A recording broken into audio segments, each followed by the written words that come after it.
Well, hello everybody. I am deep in a barren desert at the moment for a very specific reason. So, last episode I think I was still working on the temple. I've done more work to the temple since that time and I ended up finishing it. I didn't end up streaming that, however.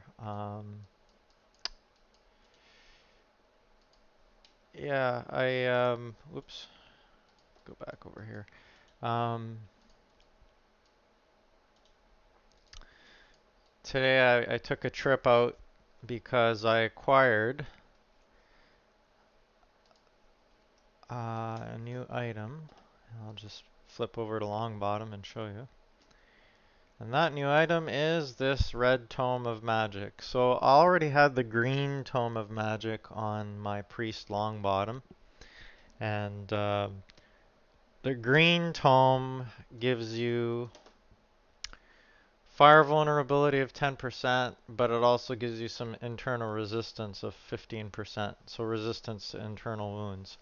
To balance that out, um, on my way to becoming a sort of, I guess, having some sorcery spells on my priest, basically the red tome balances things out, so I end up getting um, fire resistance and uh, internal vulnerability on the red tome. So it's the opposite of what I got on the green tome. And the what it ends up doing is it ends up balancing out the two statistics, or the two buffs and debuffs. So basically what ends up happening is I will end up, after I use this tome, with 6.5% fire resistance and 6.5% internal resistance. Both of which are actually good for rifts in the sense that, some of the ogres or mages or whatever, they throw fire at you, and they also can cause internal wounds, the enemies in rifts. So it's going to provide me um, with some extra resistance on my priest. Um, But the other thing is, like I have the Warg Master title on Longbottom, and in order to keep that, I can go with maybe like a black tome and a red tome, if I want to keep that title without it changing. Um, because the green tome is considered an other tome, as in not a particular magic category. This is how it was explained to me anyway. And the red tome is red magic, and the black tome is black magic. So if you have all three different types, they don't cancel each other out. One is not more prominent than the other. So the first title that you got with the first tome ends up sticking to your character. So after I use the red tome, Longbottom should still say that he's a Warg Master after I've used it. Now the requirement of this tome is, of course, I have to be um, well, there's three charges. I have to be deep in a barren desert, and I have to use it beside a holy altar, and it has to be in a 3 by 3 flat tiled area. So I had to come hunting for a desert, and I found this particular desert that just happens to be big enough, and it's exactly, well, it's about 1,500 tiles or so from my deed. So I had to walk around the desert here and click on the tome to use the tome, so that it tells me, what messages it shows. Um, so like, one message will be you need to be in a 3 by 3 flat area. Another message will be you need to be in the vicinity of a holy altar, and the other one says you need to be deep in the barren desert where nothing ever grows. Um, so you have to keep clicking on different tiles until you get the one that tells you that, see, like now I'm using it and it's not showing me the third message saying I need to be deep in the barren desert, which means this tile right here is exactly 51 by 51 in every direction on this desert. So this is the tile I need to drop the holy altar on and use the actual tome on. So um, that's the thing with tomes. They have these weird requirements, and the desert one is not always the greatest because you have to go out, find a desert, and find a spot in that desert that's exactly 51 tiles in every direction, north, south, east, west, so that it works. And otherwise, it won't work. So now I'm basically all I'm doing right now is I'm just making a 3 by 3 tiled area, and I'm gonna want the tile with the altar to end up in the middle, so I'm gonna do a little more adding dirt down here and stuff, but this is the valid tile that I need to be sitting on. So I'm just using my main to, continue taking or flattening out these tiles. So flattened 3 so far. And I have a few, I'm almost half done, so I got a little bit more to go. And hopefully I don't get attacked by too many mobs while I'm sitting here. There are some scorpions and things roaming around. It's not a huge deal though because I have both my characters here and it doesn't take much to kill these mobs when both my characters are attacking at the same time. Not to mention long bottom can heal, so not a huge deal. It can pretty much deal with any mob out here.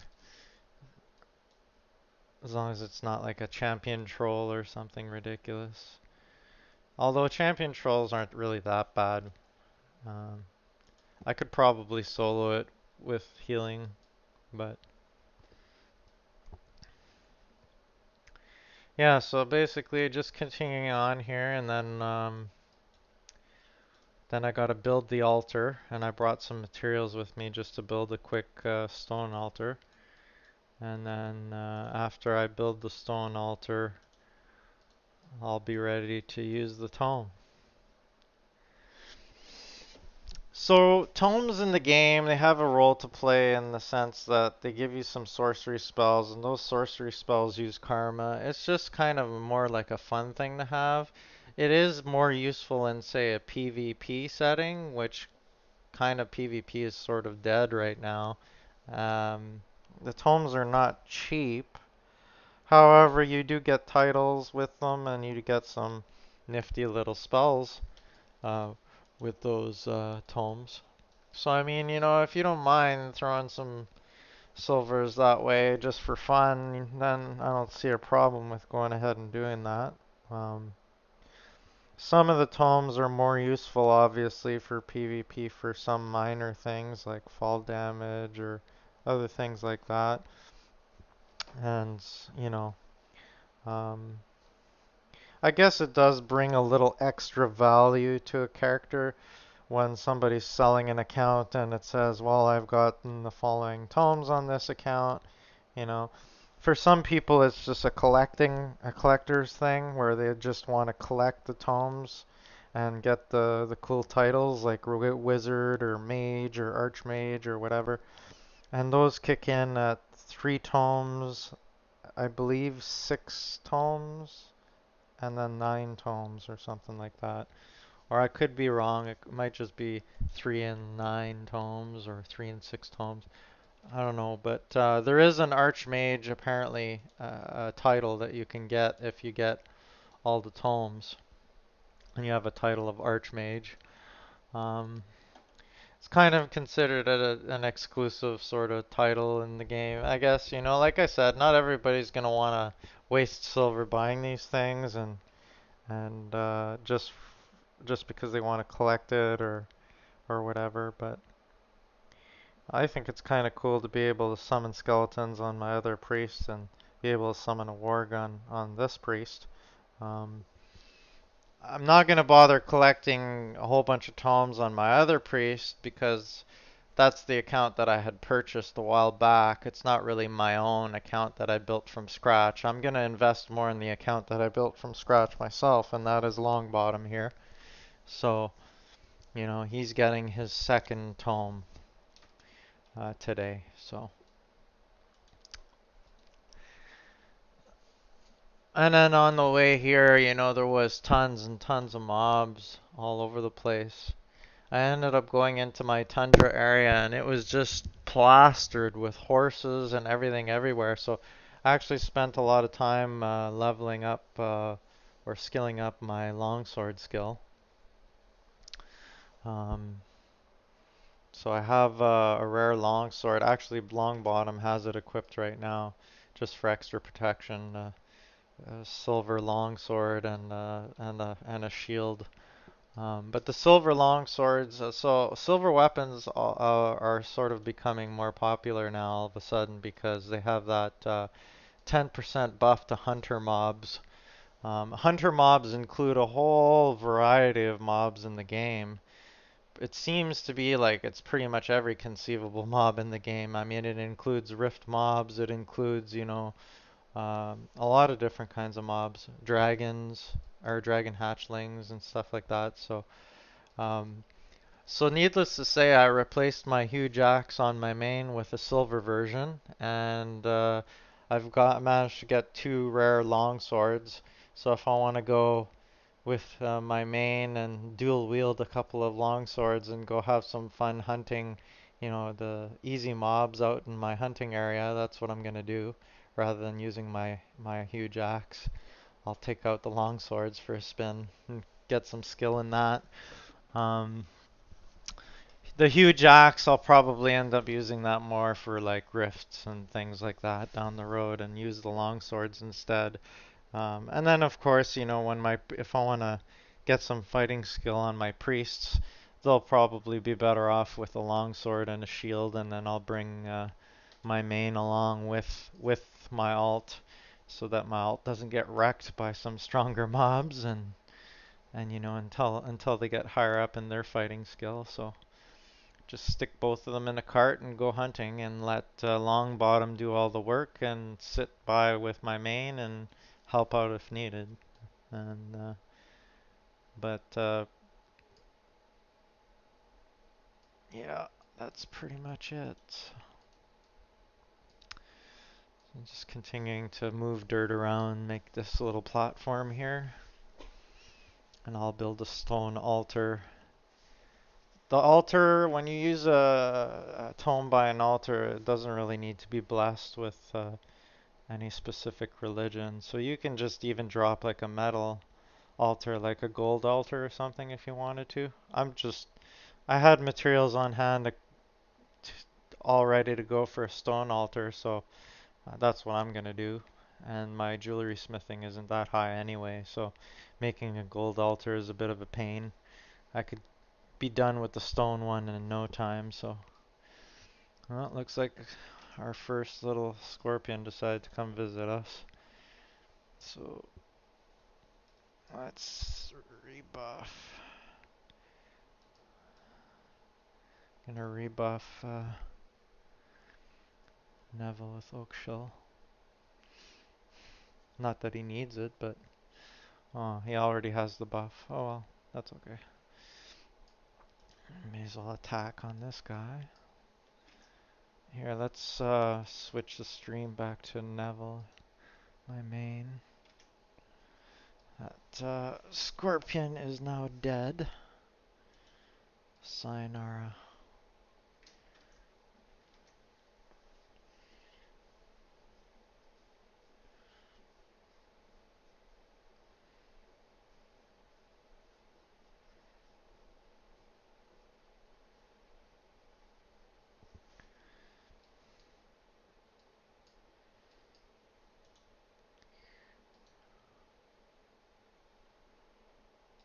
Alright.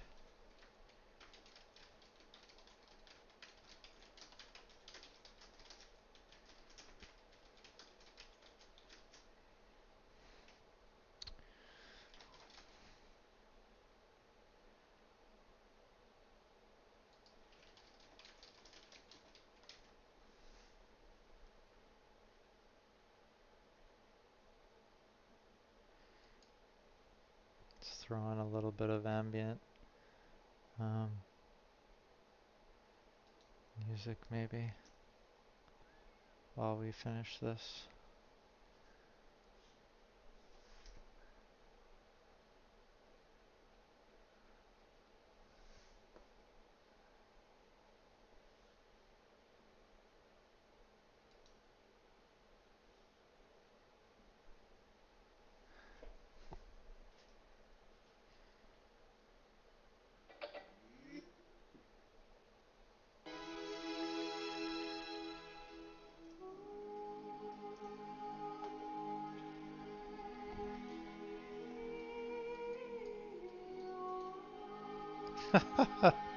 Alright. I guess that'll do. It's cheesy music, but whatever. I got this decent little speaker um, from my father-in-law. He gave me this JBL speaker. It's like one of those Clip 3 JBL speakers. It's got quite good sound and it's waterproof and everything. And it's like, yeah, pretty decent little speaker. I'm impressed. I actually use it as my computer speaker now because I don't have a set of computer speakers. I mean, when I had the house, I had my computer hooked up to the TV, and I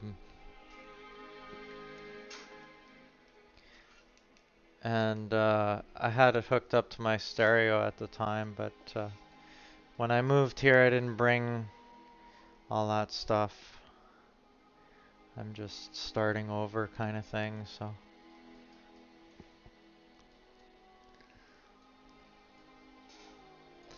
That's what happens sometimes. You're in a relationship for a long time, and then, you split up, and now you gotta sell the house and deal with custody and all that wonderful stuff. So, needless to say, I've been going through that the past year, so it's a transition period for me. Going from, you know, working and having my spouse and my daughter and to to basically being in on my own now in my own place and waiting for a third transplant, unfortunately, which is why I'm not working, which is why I have so much time to play Worm Online, especially during the fall and winter. But it is what it is. I'm pretty comfortable being alone now, though. It's kind of a weird situation with my daughter, so I'll just explain in a nutshell. I mean, I don't have to share this, but I don't mind sharing it. I mean, you know, what am I worried about? So, basically, I was supposed to go for a stem cell transplant because my doctors told me that if I get a third transplant, I'll probably die of infection at some point after my third transplant because my immune system will be that much more compromised than it already is, given the nature of my disease and how aggressive it is. What am I doing? Am I hitting rock? Oh man, I'm hitting rock. That means I'm gonna have to make this platform a little further out the other way. Yeah, darn it. I'm hitting rock. Anyway, I'm gonna have to go in the other direction here. So, I ended up being enrolled in a study to go for a stem cell transplant. And what they would have had to have done is give me heavy, heavy doses of chemo to wipe out my immune system in its entirety, and then use stem cells to rebuild my immune system. And that would have taken probably about 3 weeks for my immune system to reboot, so to speak. And I never ended up going through it. I got accepted through the first phase because I met all the criteria, but the problem is two patients unfortunately passed away due to complications of the procedure, and because of that, the government deemed the study not safe enough to continue supporting and funding it. Therefore, what ended up happening as a result was the study got shut down and not reopened. So, needless to say, that's why I'm back in this scenario where I now need to wait for a third organ transplant because of my disease. So my disease is it's sort of a rare liver disease, and it's not really a liver disease per se, because it's more like a defective immune system that then causes the liver cell damage, which then leads to the liver failure and all of that. So the liver disease is really a consequence of the defective immune system. So basically, it's some genes that play a role in this. So some of the genes are messed up, and because some of the genes are messed up, some of the pathways that are used by cells to communicate with one another and crosstalk with one another, those pathways get altered, and then the cells start cross-talking and communicating with cells in a way that they're not supposed to do, and it ends up resulting in toxins being released uh, f- from the liver back into the bloodstream where they get reabsorbed by the GI tract, thereby causing liver damage and cell damage to the liver. So in a nutshell, the immune system is defective. The liver isn't filtering out toxins the way it's supposed to. And toxins could be anything. It could be the food that you eat every day and whatever's in the food that's chemical compounds that don't get filtered out properly by the liver end up damaging you at the end of the day. It could be drugs like antibiotics or whatever drugs that you take, those turn into toxins as well for the body. So basically, everything you're putting in your body can be a toxin that throws your system out of whack. And there's no way to know what is going to throw the system out of whack and what isn't, because the disease is just so complicated and they don't know all the answers yet. They're still trying to decode how this disease actually works, what causes it, what's good, what's bad, all of that stuff. So, unfortunately, there's no cure for it, and all I can do is hope that I don't end up getting too many more episodes of recurrent disease. But because I have colitis as well as the liver disease itself, like in some people, you get both. And some people, they'll end up with either a combination of Crohn's and this disease, or they'll end up with colitis and this disease, or some other combination. And apparently, the people who have colitis and this disease, the liver disease, end up with a higher chance of the disease recurring and causing damage again. And I'm in that category, and I'm considered a fairly aggressive case, which is why I was selected for that study to begin with, to go for a stem cell transplant. So I'm 39 now, and I've already been through 2 transplants, and I've been on immunosuppressants now for 18 years. My risk of cancer and everything is high, and I'm on borrowed time. Let's just put it that way. So it is what it is. Anyway, back to what I was going to say, now that you understand the context. So because I was going to go away for that stem cell transplant, my spouse and I at the time put my daughter under guardianship with my father-in-law, because she would have had to come travel with me to go for to go to the other hospital I would have had to go to. She would have had to travel back and forth to come and help me and things like that and whatever. Well, when I didn't end up going through with it because the study got shut down, that's the same time period that my spouse and I ended up separating.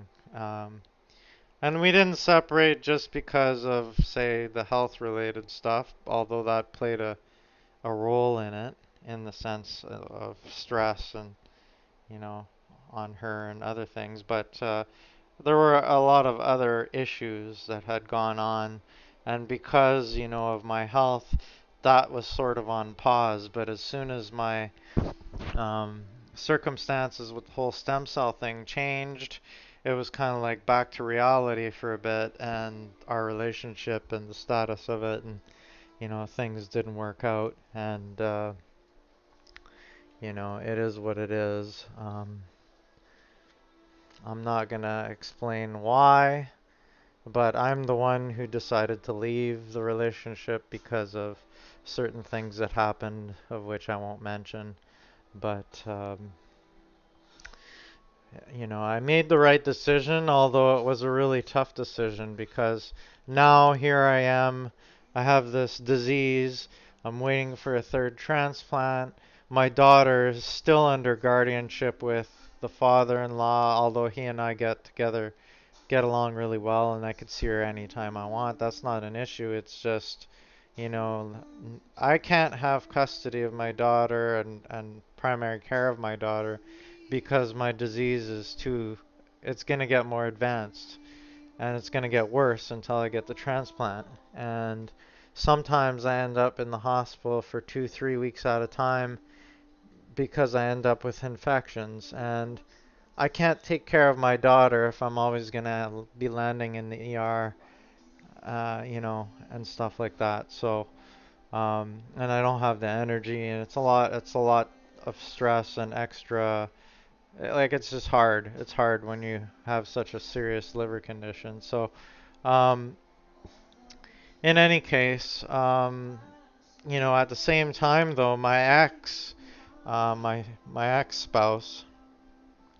has a lot of issues in her own life that she needs to resolve, and her father isn't convinced that she's, even close to ready to take custody of my daughter. So now I'm in this situation where the father-in-law basically wants to go head to head with his own daughter in court to get custody of my daughter so that she doesn't fall into the hands of her mother and get messed up, her life get messed up because of her mom and her ways. And I do agree with him on a lot of things, and that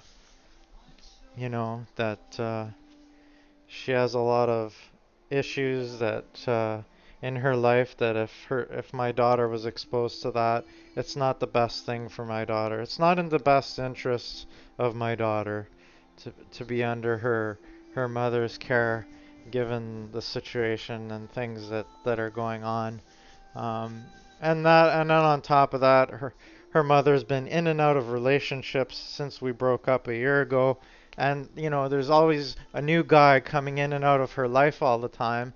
And the last thing my daughter needs to see is that, and that'll just add to confusion and it'll just mess my daughter's head up. So needless to say, I'm gonna step back and watch this unfold. Basically, all I'm doing is my bit as a father and doing my thing, visiting her, doing what I can to continue on with my bit and be good and do my thing and look good in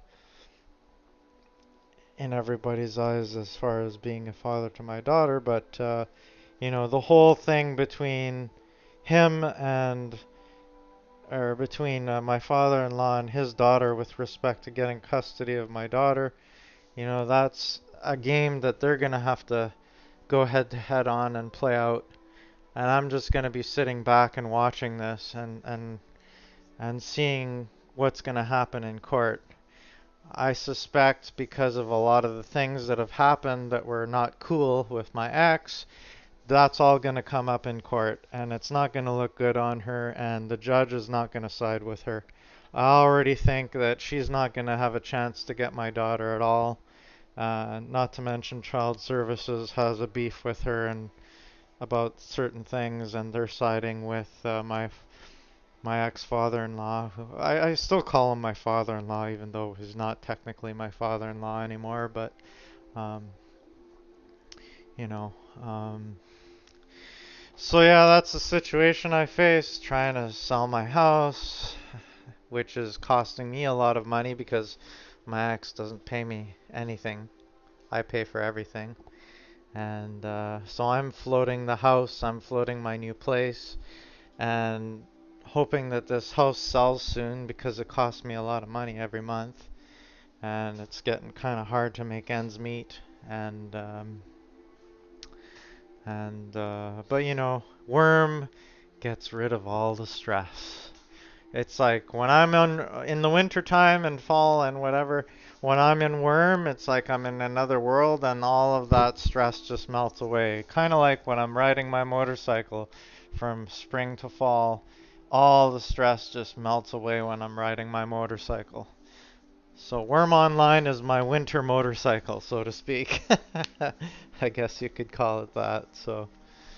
Um, so that's sort of my story. That's why I now have, well, like I said in my previous episodes, I have more time on my hands than I did before because my situation has changed. Well, that's why. It's changed because of those things, and that is why I now have time to stream. If I had a family to worry about day in, day out and work and everything, then that'd be a different story, but I probably wouldn't have the time. But I'm on disability, I'm waiting for a third transplant. I'm not working at all, and I need something to keep myself busy, so um, I definitely have more time to throw into Worm Online and go motorcycling and do things that I enjoy doing. So in that sense, it's not all bad being on disability and having to wait for surgery. It's a time to just try and keep the stress off as much as possible and enjoy yourself. Kind of like being retired for a temporary amount of time, I guess you could say. It's probably as close as I'll get to retirement, but at least at this stage in my life. But who knows? I don't know if it's possible that after the third transplant they might say, hey, you're in such a high risk category now that you're not fit to go back and work again. Forget about it. Your career is done.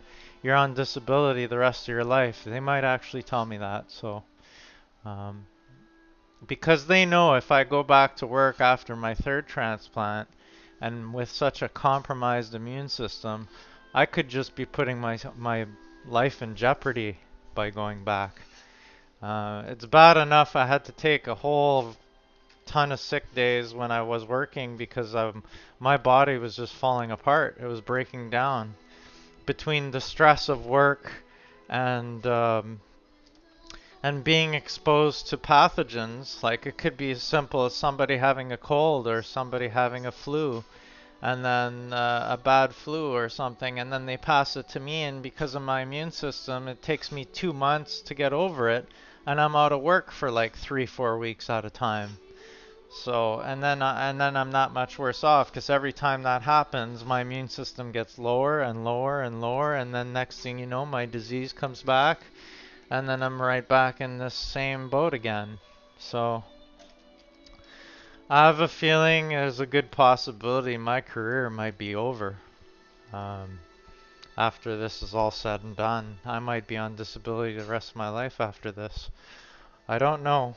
I don't know what's going to happen. It's a big question mark. And if I do end up on disability, I don't know if it means I'm going to continue to get paid almost my full salary from work, or if I'm going to be stuck on some kind of government assistance program, which means a lot less money a month, and your whole life changes basically based on that. Right now, I get almost my full salary being on disability because I get disability through work, and it's not on those government assistance programs. So I have it good right now, but it may not be the case in the future. So part of my new sort of strategy has been, well, I'm single now, and I don't have to care for my daughter right this moment. I might end up being the caregiver again in the future if I'm better, but for now I'm not. So I may as well try and lean my lifestyle as much as possible, get rid of as much debt as I can, sell the house, get rid of all my debts basically. Get to the point where if I did lose my job and I did end up on government assistance through disability, and I get paid way less money than I do now, at least then I won't have a lifestyle that requires as much money as I'm making right now, and I'll have some money put away, and I should be able to keep on living without struggling too much. So that's the plan. Just make make my life simpler, lean everything out, and live minimally, and just live with what I need to survive, and you know, like I said, my toy is basically my Harley and my computer, and that's it. Those are my toys. I don't really need anything else. I don't need a boat or a sled or fancy cars or nothing like that, you know.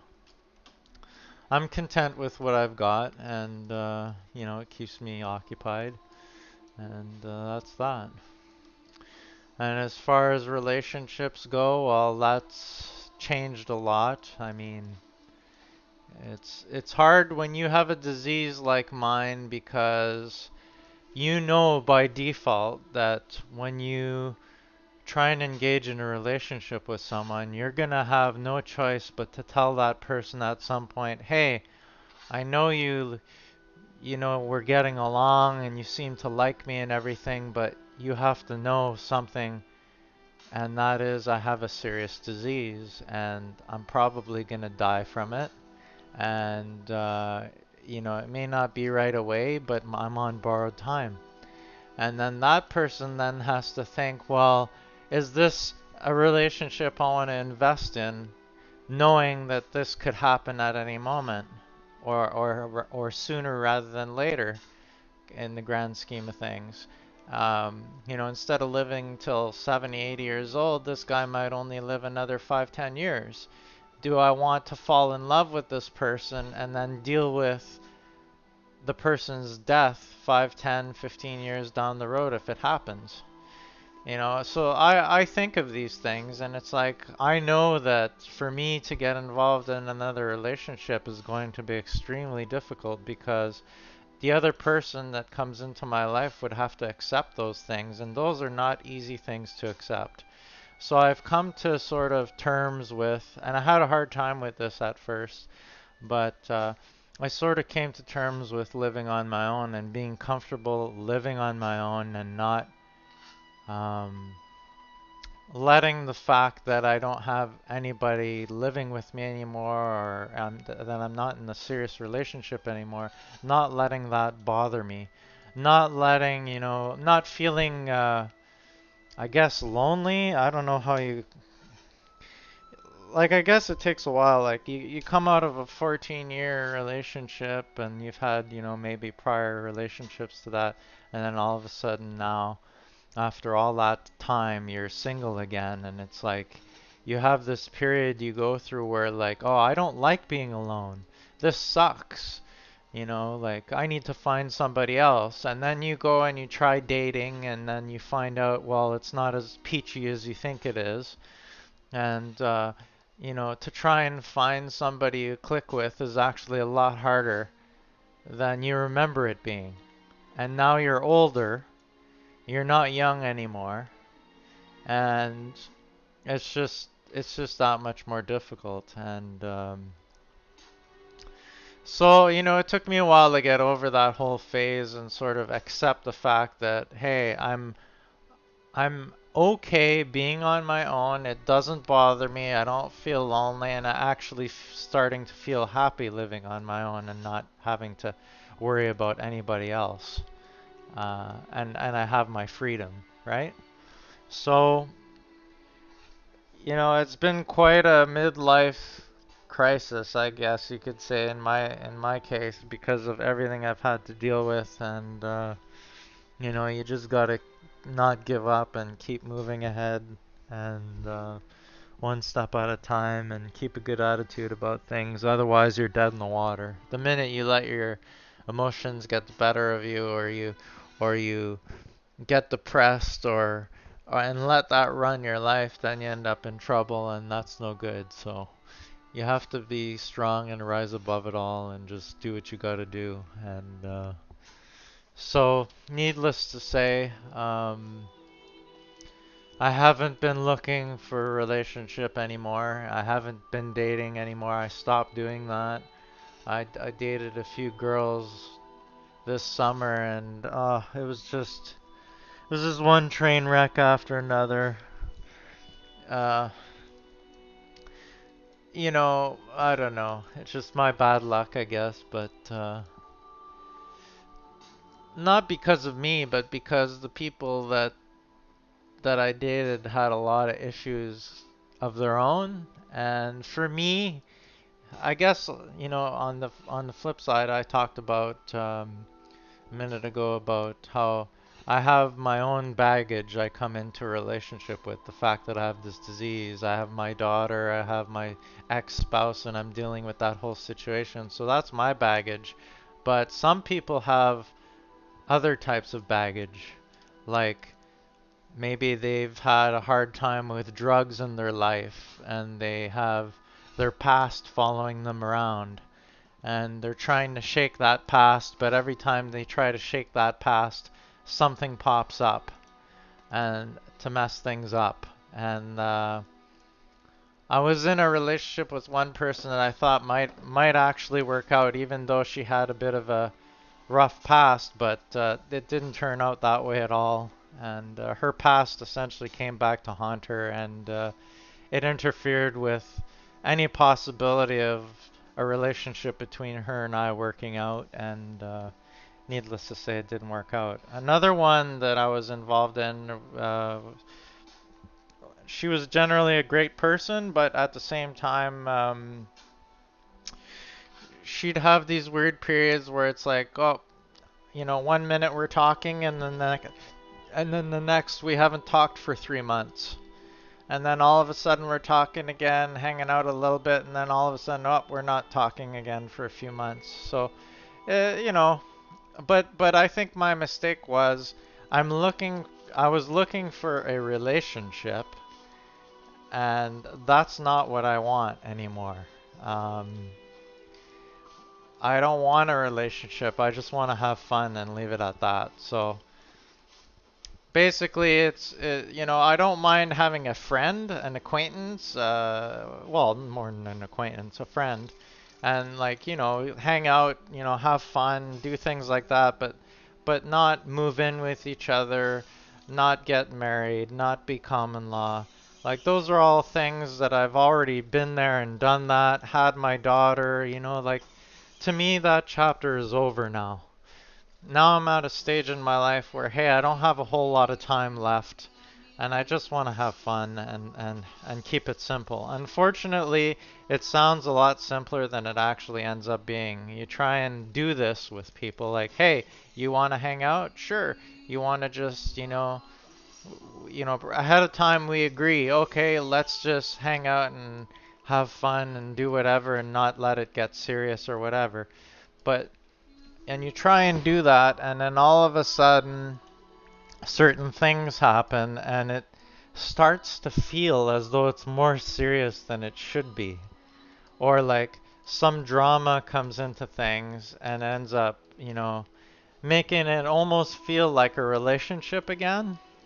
It's like, I don't know, I haven't found the right combination of compatibility or whatever you want to call it to make that kind of a relationship work. I don't want, well, it's not even a relationship, but you know what I mean, to make that kind of thing work. I don't know what else to call it. I mean, um, friends with benefits, I guess, is as close as you could call it. But that's easier said than done. That's what I'm discovering. So I've even gotten to the point now where I've given up even trying to do that. Like I've just given up, period. You know, I'm I'm just worrying about myself now and making myself happy and not worrying about anything else. And you know, and I think if I make myself happy first, uh, everything else will kind of just fall into place. Uh, you know, and but like I said, I've come to the point now where I'm just happy being myself and being alone and having my freedom, and I don't even care about, trying to have a friends with benefits type thing going on or a relationship or anything for that matter. I'm not even thinking about it anymore. Whereas before I was always thinking about it because it bugged me that I was always alone for a year, you know? It bugged me. I was in a relationship for 14 years and then all of a sudden I'm alone. So that was kind of a shock to the system, so to speak, you know? Not used to that. And it was, I won't lie, it was depressing. It was pretty depressing, and I had periods of feeling quite depressed at times, and I knew it wasn't good for me, and I had to find a way to get past that. And now I feel like I'm finally at that point. I'm past it now, and I feel good about it. Now the only thing I really have to worry about is getting my house sold, figuring out the whole custody situation with my daughter, and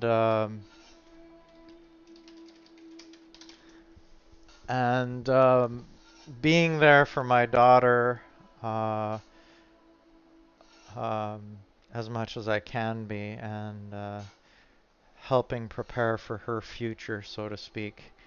Um, Now that, a lot of my resources aren't being sucked up into other things like renovations or fixing up the house or spending on things that my spouse at the time would have wanted me to spend on. And like my financial situation is going to change a lot for a lot better than what it was. I mean, it's not like it's her fault or anything, but I think it's pretty much a given. When you're in a relationship with somebody, you end up spending way more money than if you were living on your own. And you don't realize that till you're out of that relationship and you don't have the house to pay for no more and you don't have all those bills and you're not paying, money to fix the second broken down car or money to fix the fence that blew down or money to fix the roof that was leaking or money to buy this thing because, I want to have this nice thing in my house because it looks good, or you know what I mean? Like all that extra material stuff you don't really need when you're on your own. You can live pretty minimally, and all that money that you were spending before, that all goes in the bank, and you can actually save for the first time in your life, and that's kind of at the point where I'm gonna be. Well, at least once my house is sold, I'll finally be in a position after years and years of not being able to save to be able to eliminate all of my debt and save and be in a good spot financially going forward.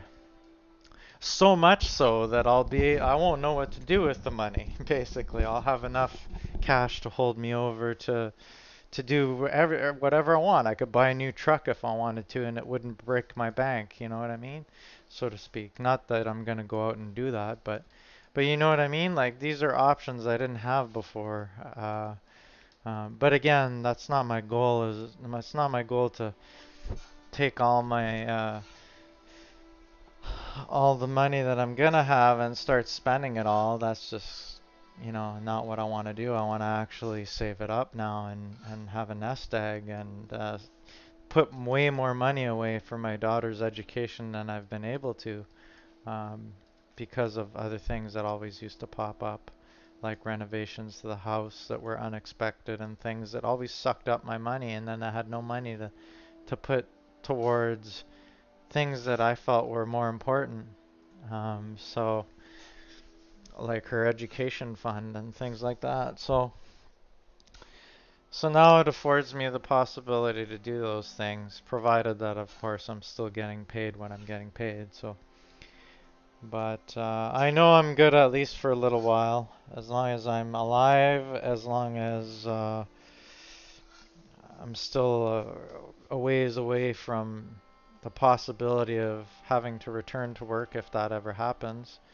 Then I have time to sort of rebound financially and get certain things in order before whatever happens.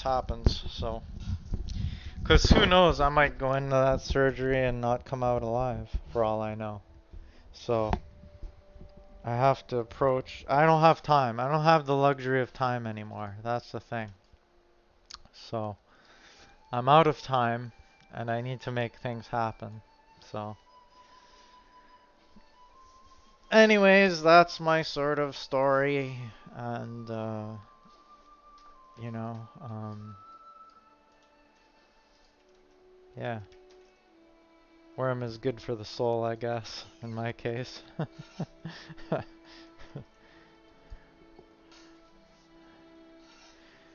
So, you know, people say, well, aren't you uncomfortable explaining these things to people or telling people about your health situation or whatever? Like, you don't have to do that. And they don't understand that, like, I'm at a point where I'm on borrowed time. Like, I'll be lucky to live past my 50s if I even make it that far. I'll be lucky to live past my 40s. So, why would I want to keep all of this information to myself? Why not spread the word and get people to know that, hey, this exists in the world. I'm not the only person. There's, 3,000 other people in Canada alone who are afflicted by this disease. That means 3,000 families. That means relatives of those families. There's a lot of people affected by this. So why would I want to keep this a hidden secret? Shouldn't more people know about its existence? Shouldn't more be done to try and figure out how to save these people's lives, how to, save these families from grief? And the more I share information about my situation and what has happened and my disease, and the more I get the word out there, the more other people will share this information with others, and word of mouth starts happening. Then next thing you know, more awareness about it continues to happen. Then the next thing you know, money starts to get thrown towards research into the disease. And then people start figuring out, hey, what's making this disease tick? Why is this killing so many people?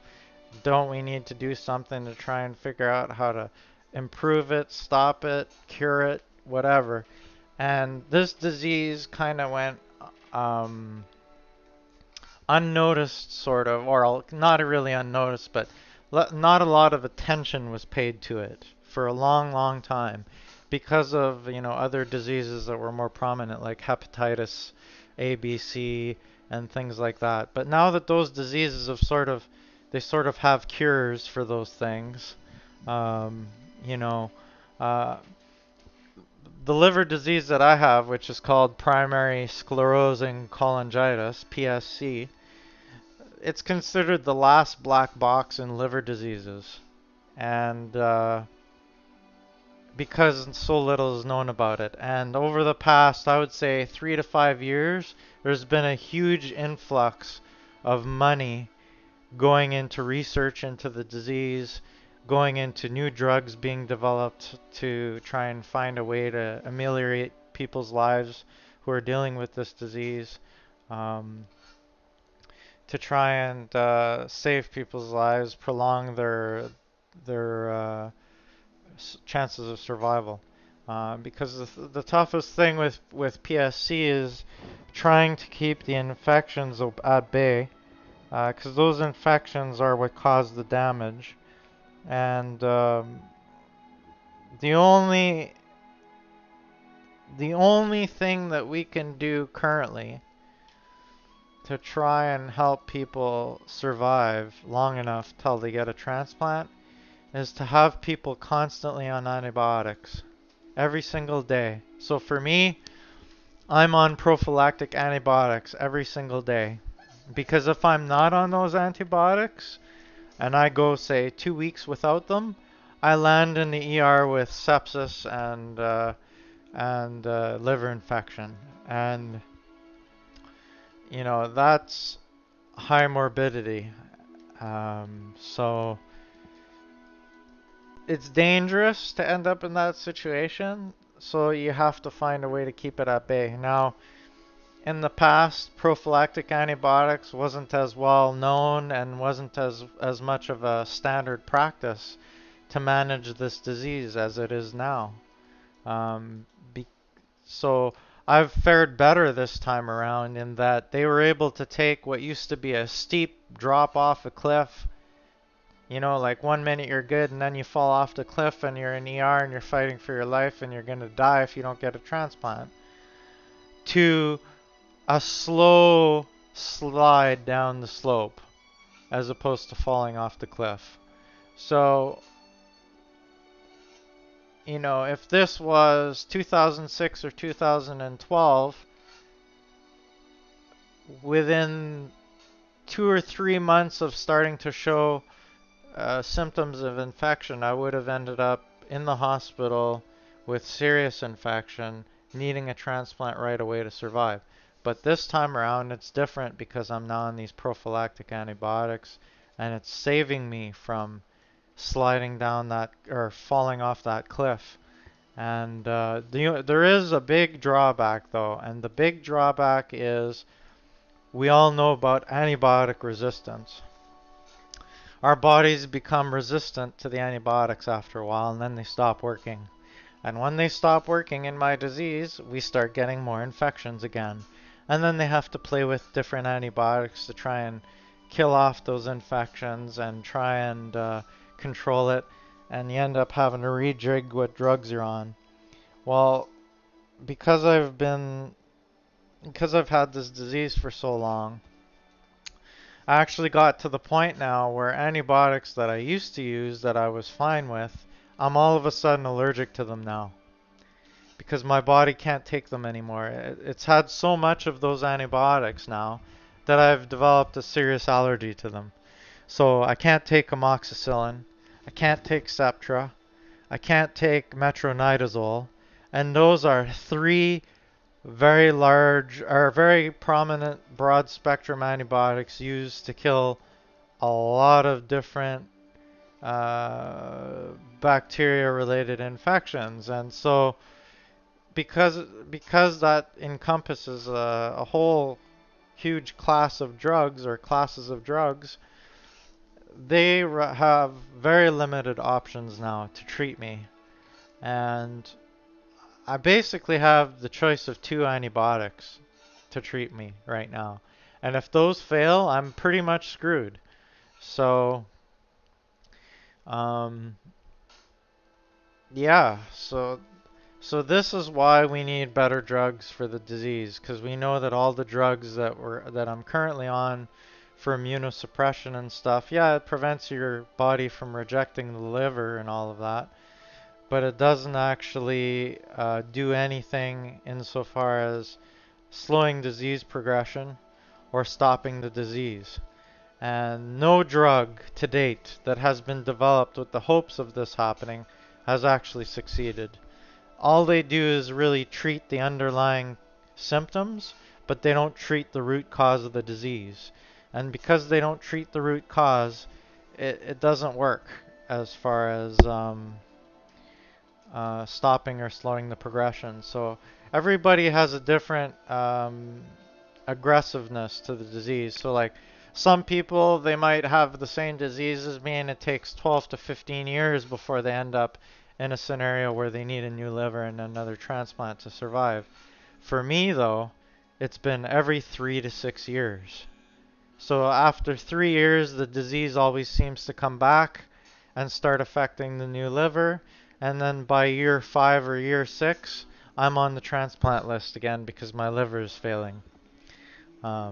So right now I have 20 to 40% of my bile ducts inside my liver have been destroyed by the disease.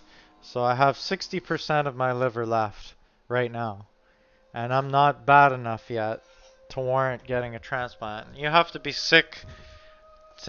really sick before you receive a transplant. And the reason why is because they treat the highest priority patients first.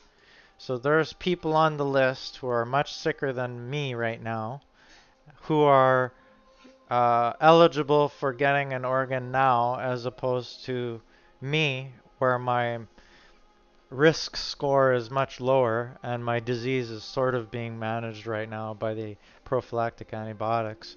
Therefore, um, I I'm not sick enough to be at the top of the transplant list.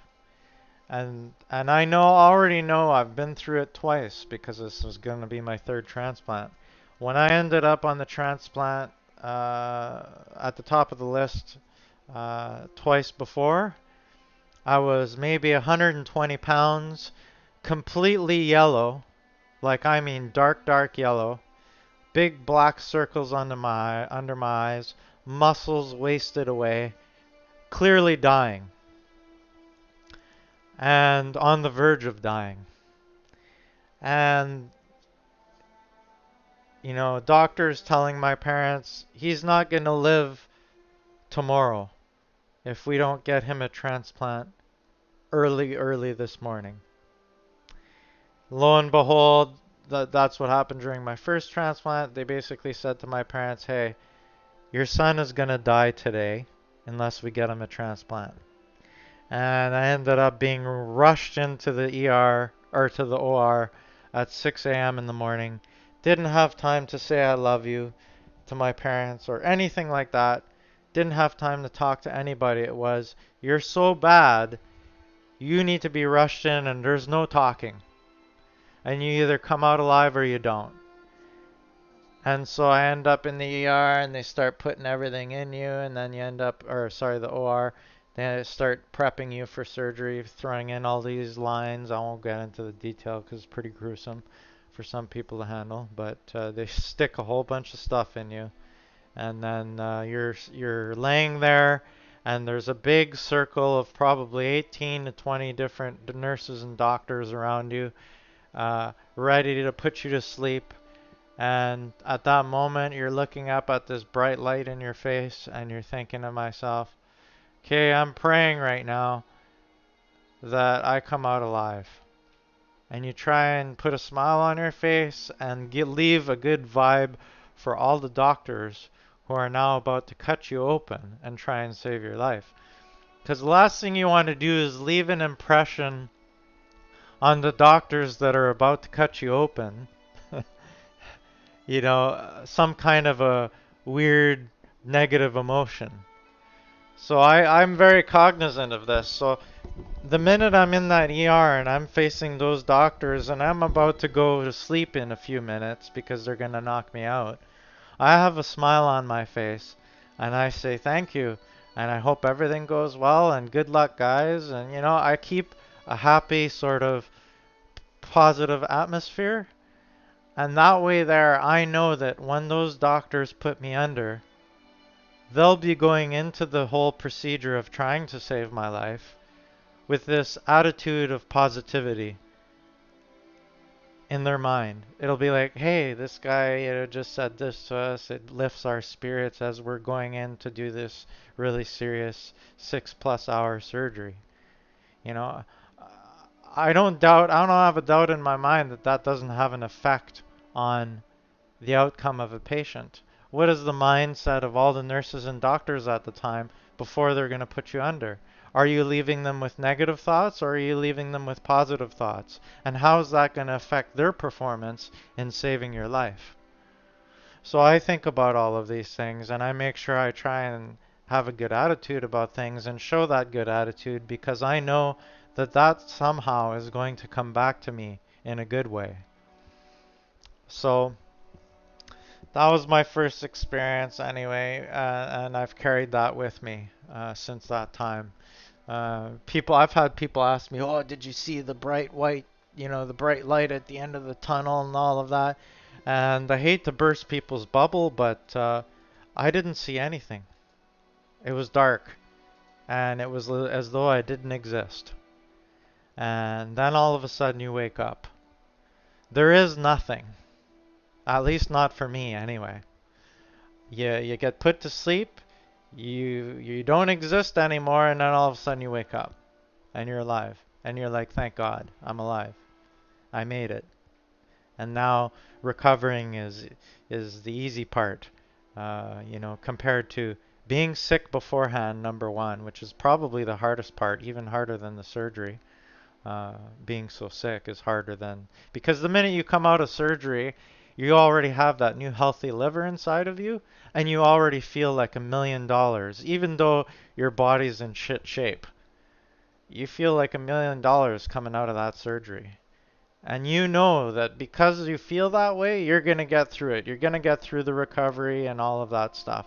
And you just have to have a positive mind and power through it, and don't get lazy, and get up and force yourself to walk, force yourself to breathe. You know, like do what you got to do to get yourself out of there, and don't just let yourself slide and stay in bed all day and not try to do, things for yourself. Your recovery, you got to work on it. You got to do something. You can't just sit there and lie in the bed all day. Oh, I don't want to get up. Or I don't feel like doing it because it's painful. Or no, you got to get that out of your mind, and you just got to push yourself. Otherwise, you'll be in there for months trying to recover as opposed to weeks. So you got to push yourself. And sometimes it helps to have somebody there who can give you that motivation to push yourself too, because you're not always motivated when you're on all these narcotics and drugs and things to keep you from having all the pain, and those make you feel like you don't want to do nothing. You just want to sit there and you're in your morphine high or whatever it is they stick you on, right? And you don't want to do nothing. You just feel like lying there, but you can't be like that. You have to push yourself to get better. Um, but yeah, I would say in my disease, in my experience, it's definitely way more difficult getting to that point where you finally get into the OR and you're getting your surgery. It's way worse to deal with the disease and all of its symptoms than it is to deal with the actual operation and the recovery. Because when you're sick and you're almost dead, you're almost dying, your body is so done. You don't know, like it's hard to explain. Like you don't realize just how sick you are till you come out of that OR and you have that new liver, and then you realize, holy crap, was I ever sick? I was literally on my deathbed. And then you come out and you're healthy again all of a sudden. But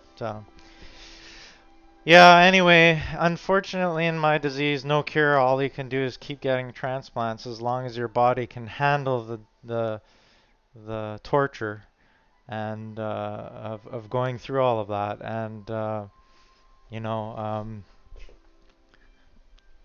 I guess eventually you hit a point where your body won't be able to handle it anymore, and or you succumb to an infection or some other thing. But you can't think about those things. You just kind of have to live your life and um, try and keep your stress level low, and have fun and worry about that, and try and keep your mind off of your symptoms.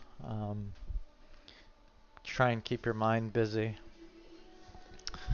So that pretty much wraps up, I guess, my whole discussion on that topic, which I didn't plan on talking about, but I just ended up talking about it. Um, anyway, back to Worm. It looks like we have a 3x3 tiled area now, so now I just need to figure out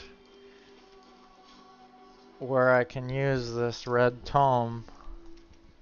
I have to build an altar still. So let me switch to long bottom here.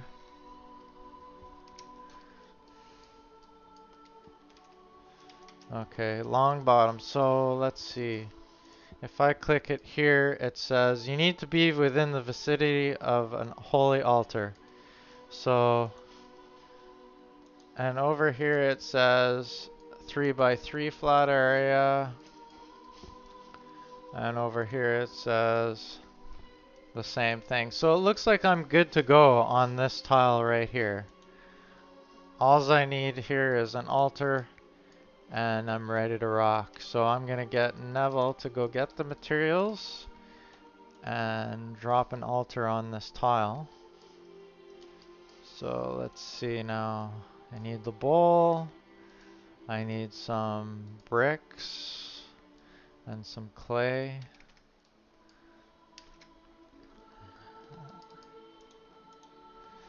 I forget how you have to create it. I think it's clay and brick, is it? Clay, brick, altar? No. Oh yeah, altar. Okay, here we go. So we're doing the altar. Now I just have to add the altar to my crafting window, add the bowl, and then I can add the rest of the materials. The rest of the, here, let's just drop this pile. Let's switch to Neville here while we build this. And I need more materials.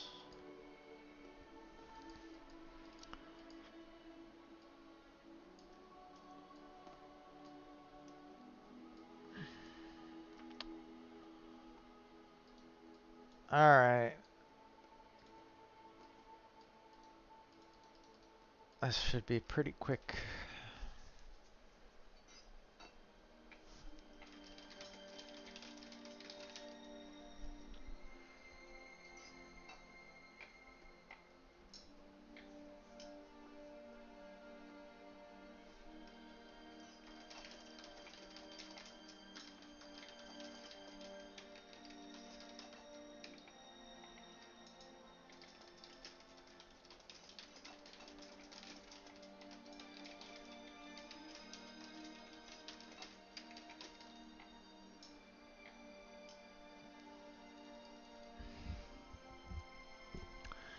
Alright, we're getting close to being done this here.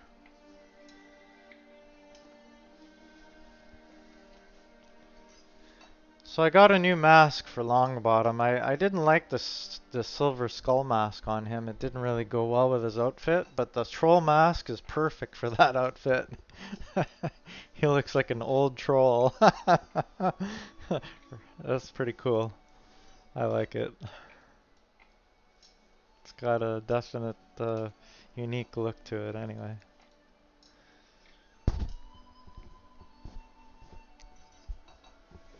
Here, I'll be right back.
Alright, I'm back. Okay, so we just need clay. Now, in the meantime, what I'm gonna do is I'll bring us to the website here, just to have a quick look at Wikipedia. I'll just quickly go over what I said earlier about the tome. So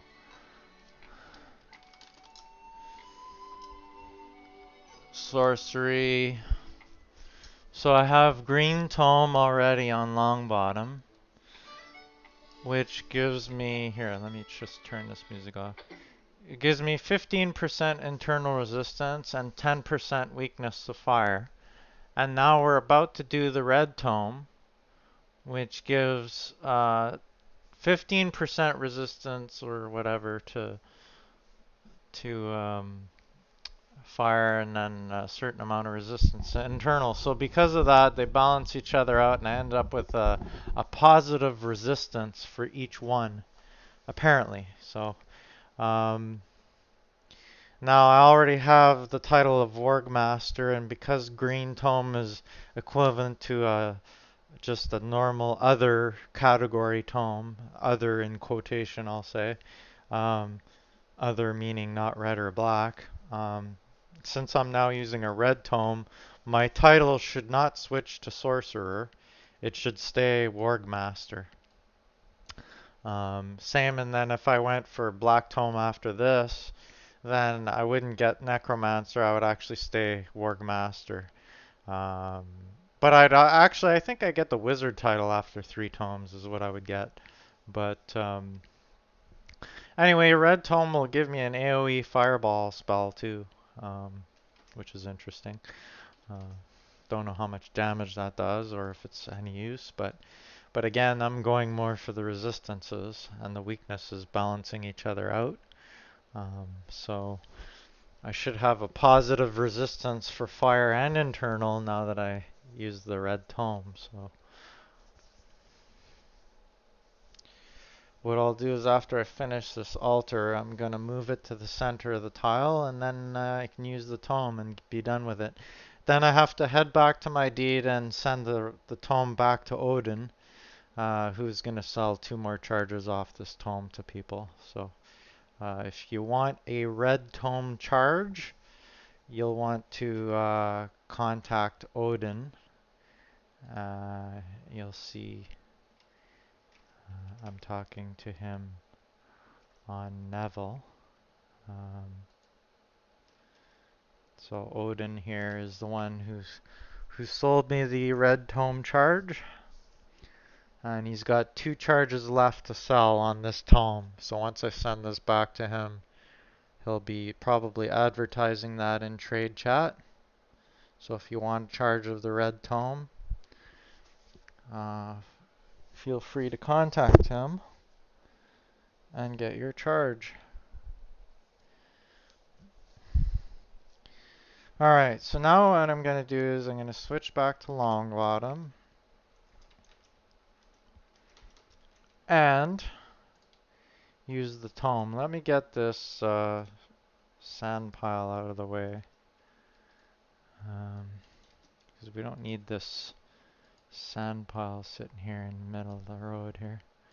Alright, get this wolf out of here, bury him in the ground.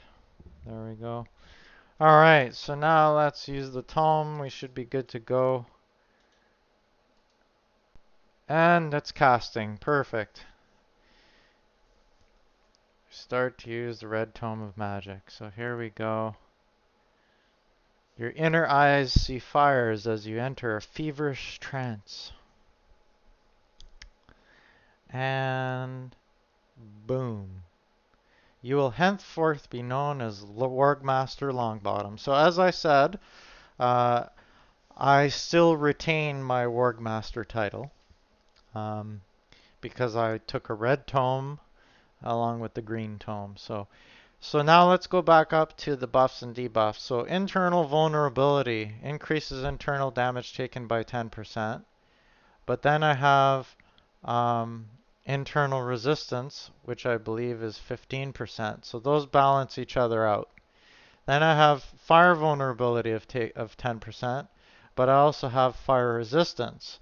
So because these balance each other out, I should be in the positive. I think it works out to 5 to 6.5% in the positive resistance or something like that. But the 10% are canceled out essentially. Um, it makes you kind of wonder though that the dev team made it this way. I mean, they probably should have made it so that when you use, say, two tomes like I did, that it readjusts this to only show what you actually ended up with. But they actually show the buffs and debuffs of each tome separately. Um, I figured it would have taken these away and just told me you now have X% uh, fire resistance and X% internal resistance, but it doesn't seem to do that. But I know that that's the case, so it doesn't matter. So at the end of the day, I know that's the case. So there we go. So now Longbottom has two tomes. If he gets a third tome, he'll be eligible for that wizard um, title, I believe. Or he'll just stay Warg Master. I guess it depends which tome I get. If I get a black tome or whatever. If I get another other tome, it'll change. If I get another red tome, it would change. But you know what I mean. Anyway, that's done. So now we can get the heck out of here. And this area is now established here in Xanadu.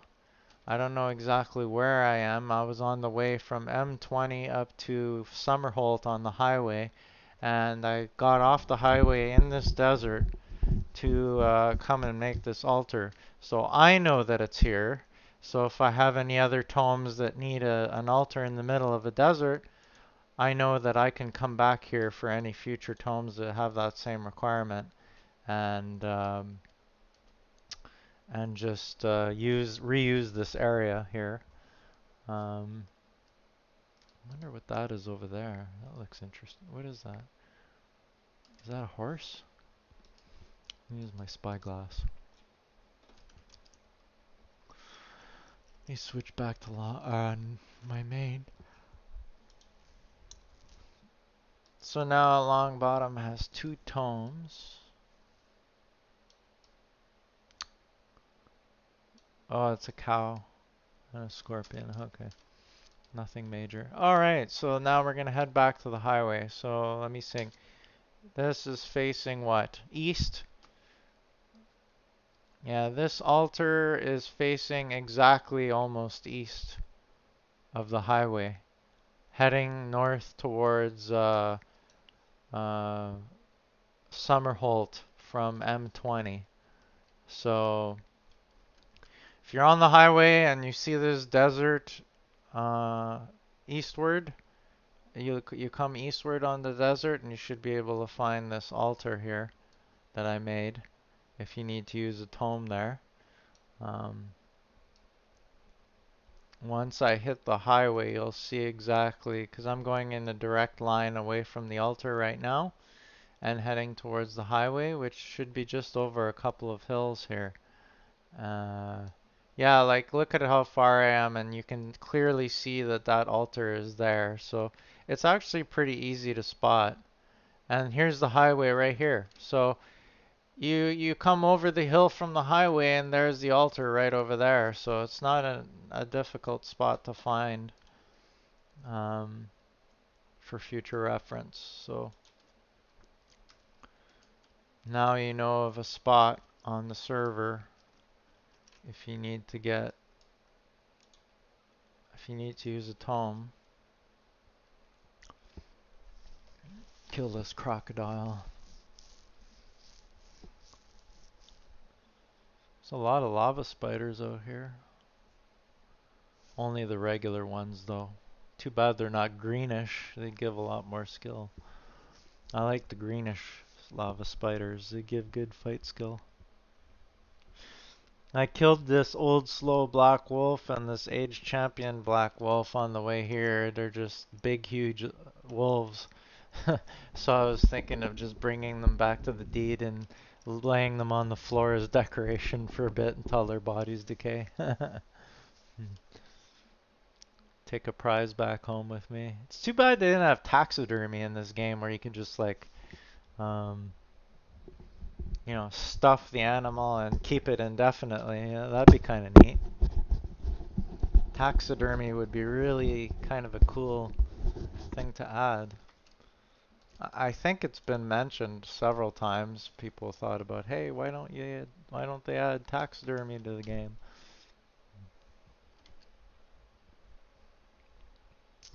That'd be a cool skill to add to the game.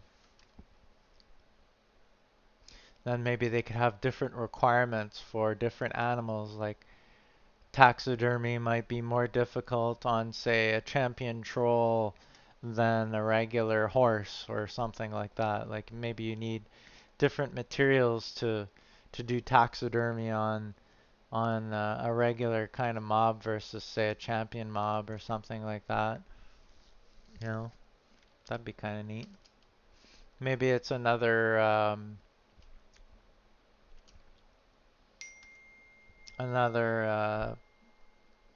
interaction with, say, alchemy. Maybe you need to make certain alchemy potions to preserve the body of whatever you're doing with taxidermy to preserve.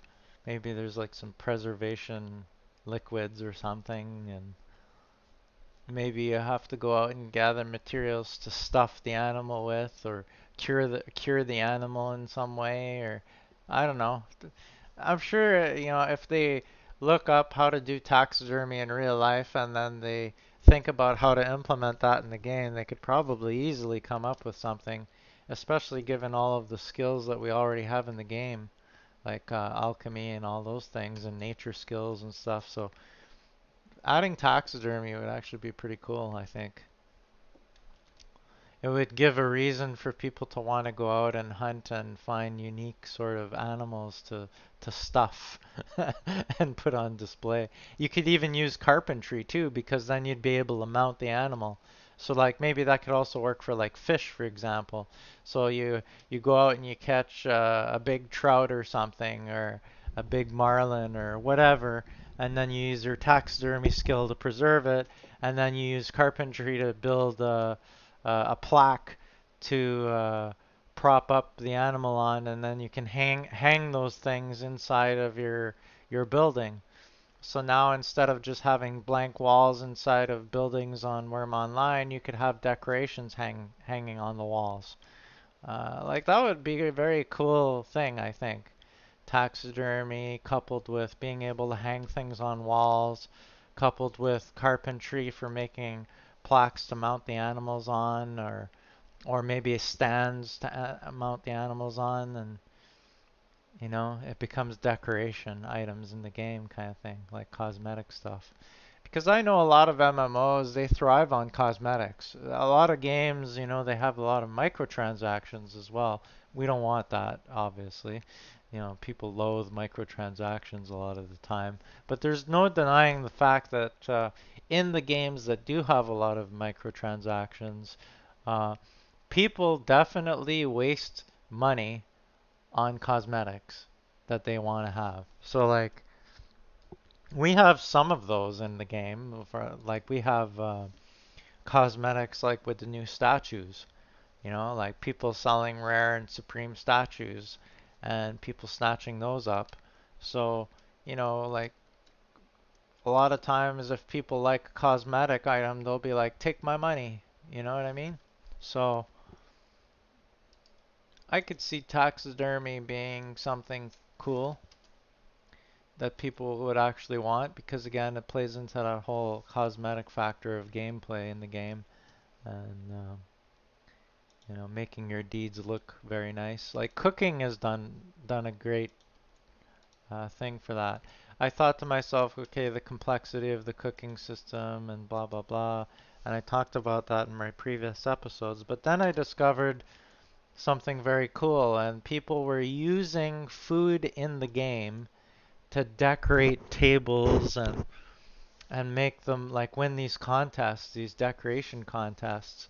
And I looked at the way that they laid all these items out on tables and things like that in the game, and it made those rooms come to life, as opposed to just having a blank room with nothing in it. This is a big corpse. I'll take that one. Um, it definitely brought life into into the decoration aspect of decorating a deed. So I do see a use for it. Um, I did have one thought when I saw that, and I said, okay, so let's say you spend the time with cooking and you decorate this whole table for this contest or whatever. Does the food that you put on the table inside your castle or whatever as decoration, does that all decay eventually and disappear? Because it would be really nice if you could preserve that as permanent decorations. So you come into your castle 3 months from now, and all of the food items that you had put on that table, along with other knickknacks to decorate that room, are still in fact there and haven't decayed and disappeared away, requiring you to cook another whole set of things to decorate that table with.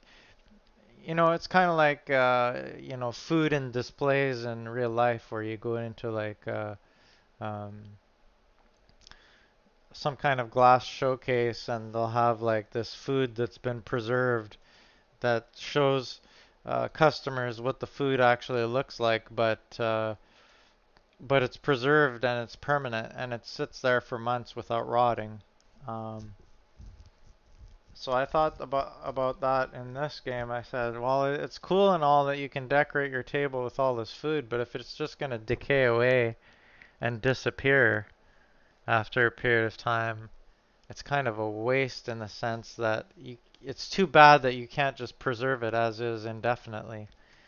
So I don't know if that's the case. I think it is. I have a feeling that all that food just sits on the table inside your deed building and decays and disappears eventually, and then you end up with a boring looking room again with a blank table. So, yeah, I was thinking about that. I'm like, there's got to be a way. Maybe they should introduce something into the cooking system where you can preserve food indefinitely to make it a decoration item.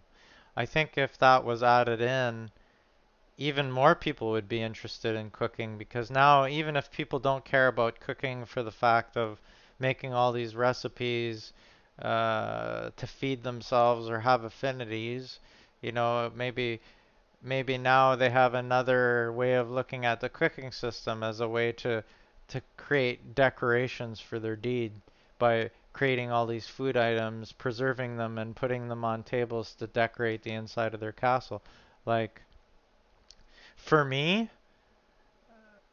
that would be good because I'll tell you straight up, I can buy affinity pizzas for dirt cheap on Trade Chat. So why am I going to bother with Longbottom, who has 90 hot food cooking, by the way, to make all of these pizzas when they're dirt cheap already on Trade? Why go through the trouble? I'll just buy the 30 copper pizza and be done with it. So I don't bother with the cooking system, right? Um, because I have no need to. There's already tons of high level skilled people who are doing it and giving away affinity food. And, they do it usually with pizza now more than anything else, or the occasional bangers and mash. And that's what? Two recipes out of all the possible recipes in the game. Some people do the whole baking grind and all of that just for fun to get those skills up, but I mean, there's not much value to it, at least from my point of view.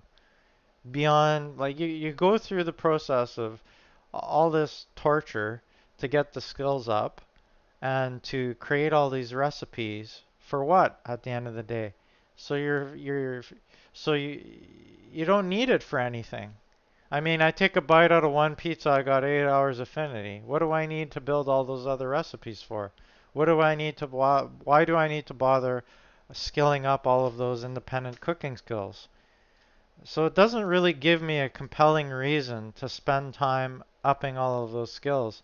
As cool as the cooking system is, I have no desire to make any of those recipes.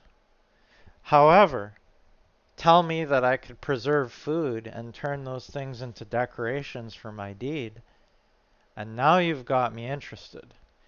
Because now I will go out of my way to create all this fancy food, to then stick it on my cedar wood table inside my castle, thereby making my deed look better, my castle look better, my room inside my castle look better. And then when people walk in, they're like, hey, this looks really cool. This looks awesome. Like, look at how this is decorated. That would give me an incentive to bother cooking all these different cooking recipes. Other than that, though, forget it. I don't even bother with it. I'd rather be grinding away my blacksmithing skill or platesmithing or weaponsmithing or digging or masonry or some other more useful skill that's going to make me more self-sustaining in the game than to sit there grinding cooking for hours on end and making all these recipes with all these bazillion ingredients and trying to figure out affinities and all of that stuff. Like there's actually a really good affinity calculator. It's called wormfood.com. And that's by far the best calculator, I think. I did give it a try again recently, and I understand it now, and it actually is quite good because I was able to tell it what ingredients I had on hand, and then in order to tweak the recipe to give me the affinity I wanted, all I had to do was play around with some veggies, and I ended up with what I wanted. Um, Mind you, I know that if I want 8-hour affinity timers in one bite, I have to go through all the trouble of making, say, a pizza. Um, but if I don't want to bother with that and I don't really care, I can just create a meat meal where the first bite gives me 2 to 3 hours of affinity or an hour to 3 hours of affinity, and I just take a bite every hour. Like, big deal, right? I don't need pizza, really.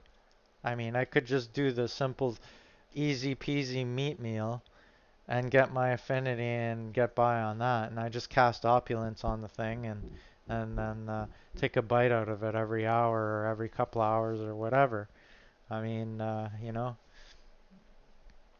so yeah, I mean, that's just my own opinion. I mean, people might love the cooking system and want to go through all the trouble of creating all these fancy recipes and stuff, but I don't see the utility in it at the end of the day.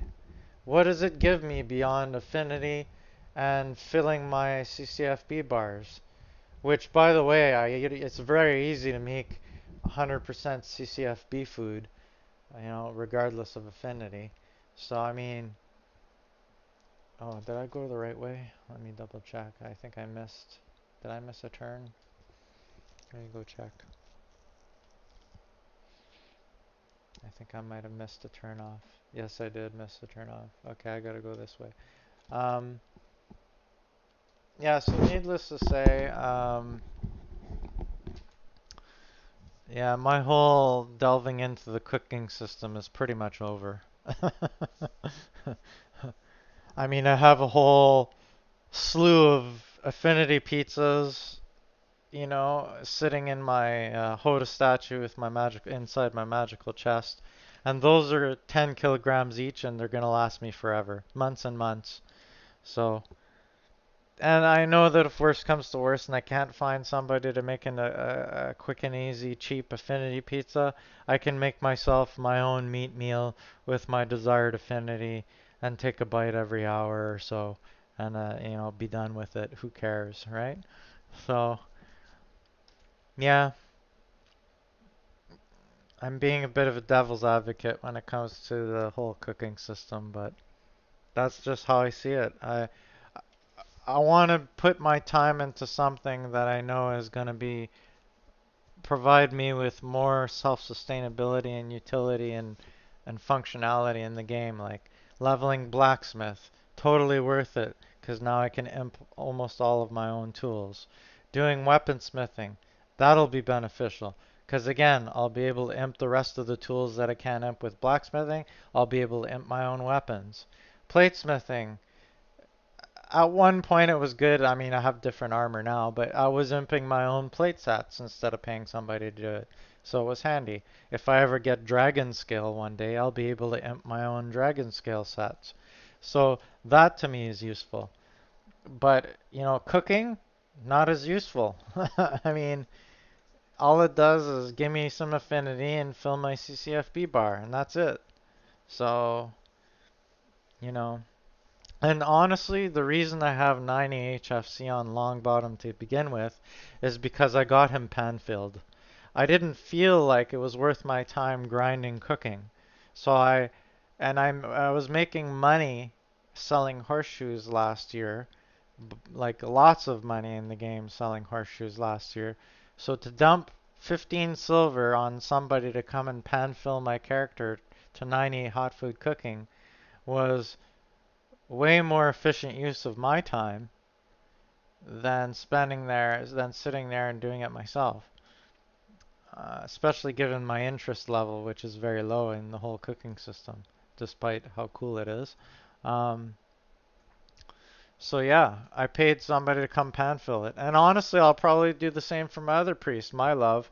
I'll probably get him pan filled. Once I find out if somebody's doing pan filling service, I'll probably have them come and pan fill him to 90 or her to 90. And then both my priests will have 90 HFC. I'm actually working more on getting their farming up than anything right now because farming is going to give me more soul depth, I guess it is, or soul strength, or maybe soul, or whatever those stats are, which is really what I'm after for my priests, and not so much the skill itself. I'm more after those other sort of ticks that you get for soul strength and soul depth that are supposed to help with casting. And that's the whole reason I got hot food cooking was to bump up my soul depth a little bit and stuff. So, um, and actually the guy that I spoke to, he said it costs about the same amount of money in the game to pen fill from 90 to 99 or whatever it is. Because it takes just as long to do that, right? As it does from like 1 to 90. So if I want to, I could actually pay another fee, another pan filling fee, and get long bottom pan filled from 90 to whatever high skill the pan filler can push me to, which is probably like 99 cooking or whatever, and let them do it again, right? And I don't know how much more soul depth or soul strength or whatever pushing from 90 to 99 would give me. I mean, I wasn't overly impressed by how much it gave me on long bottom, so it bumped my soul depth. To get 90 hot food cooking, it bumped me up to 24.37 soul depth, which isn't as good as I thought it would be, but it's better than nothing, I guess. Um, I need to work on other skills if I want to get that up. So, like farming being one of them, and then probably some others. But I was planning to do certain other skills on my priest anyway. Like I was planning to do alchemy, nature type or natural substances, um, stuff like that on my priest, right? Priestly magic-y type stuff. So like, you know, channeling and tomes for sorcery and alchemy and all those things that kind of fit with the theme of a magician or a wizard or whatever is basically what I have Longbottom doing. And any skills that sort of help with casting and success and all of that, like farming, which helps with soul depth and soul and whatever, right? Whatever those skills are, uh, you know. Um, and also, I mean, if he's got 90 hot food cooking, I may as well get his farming up anyway. I mean, it makes the character worth a little bit more too if one day I decided to sell it. Doubtful, very doubtful, by the way, but if I decided to sell it at some point in the future, it makes the character that much more worth it because now he's able to farm all his own stuff and cook all his own stuff with what he farms. So it makes sense. They go together. So I may as well put the skills together that go together. And, it makes sense.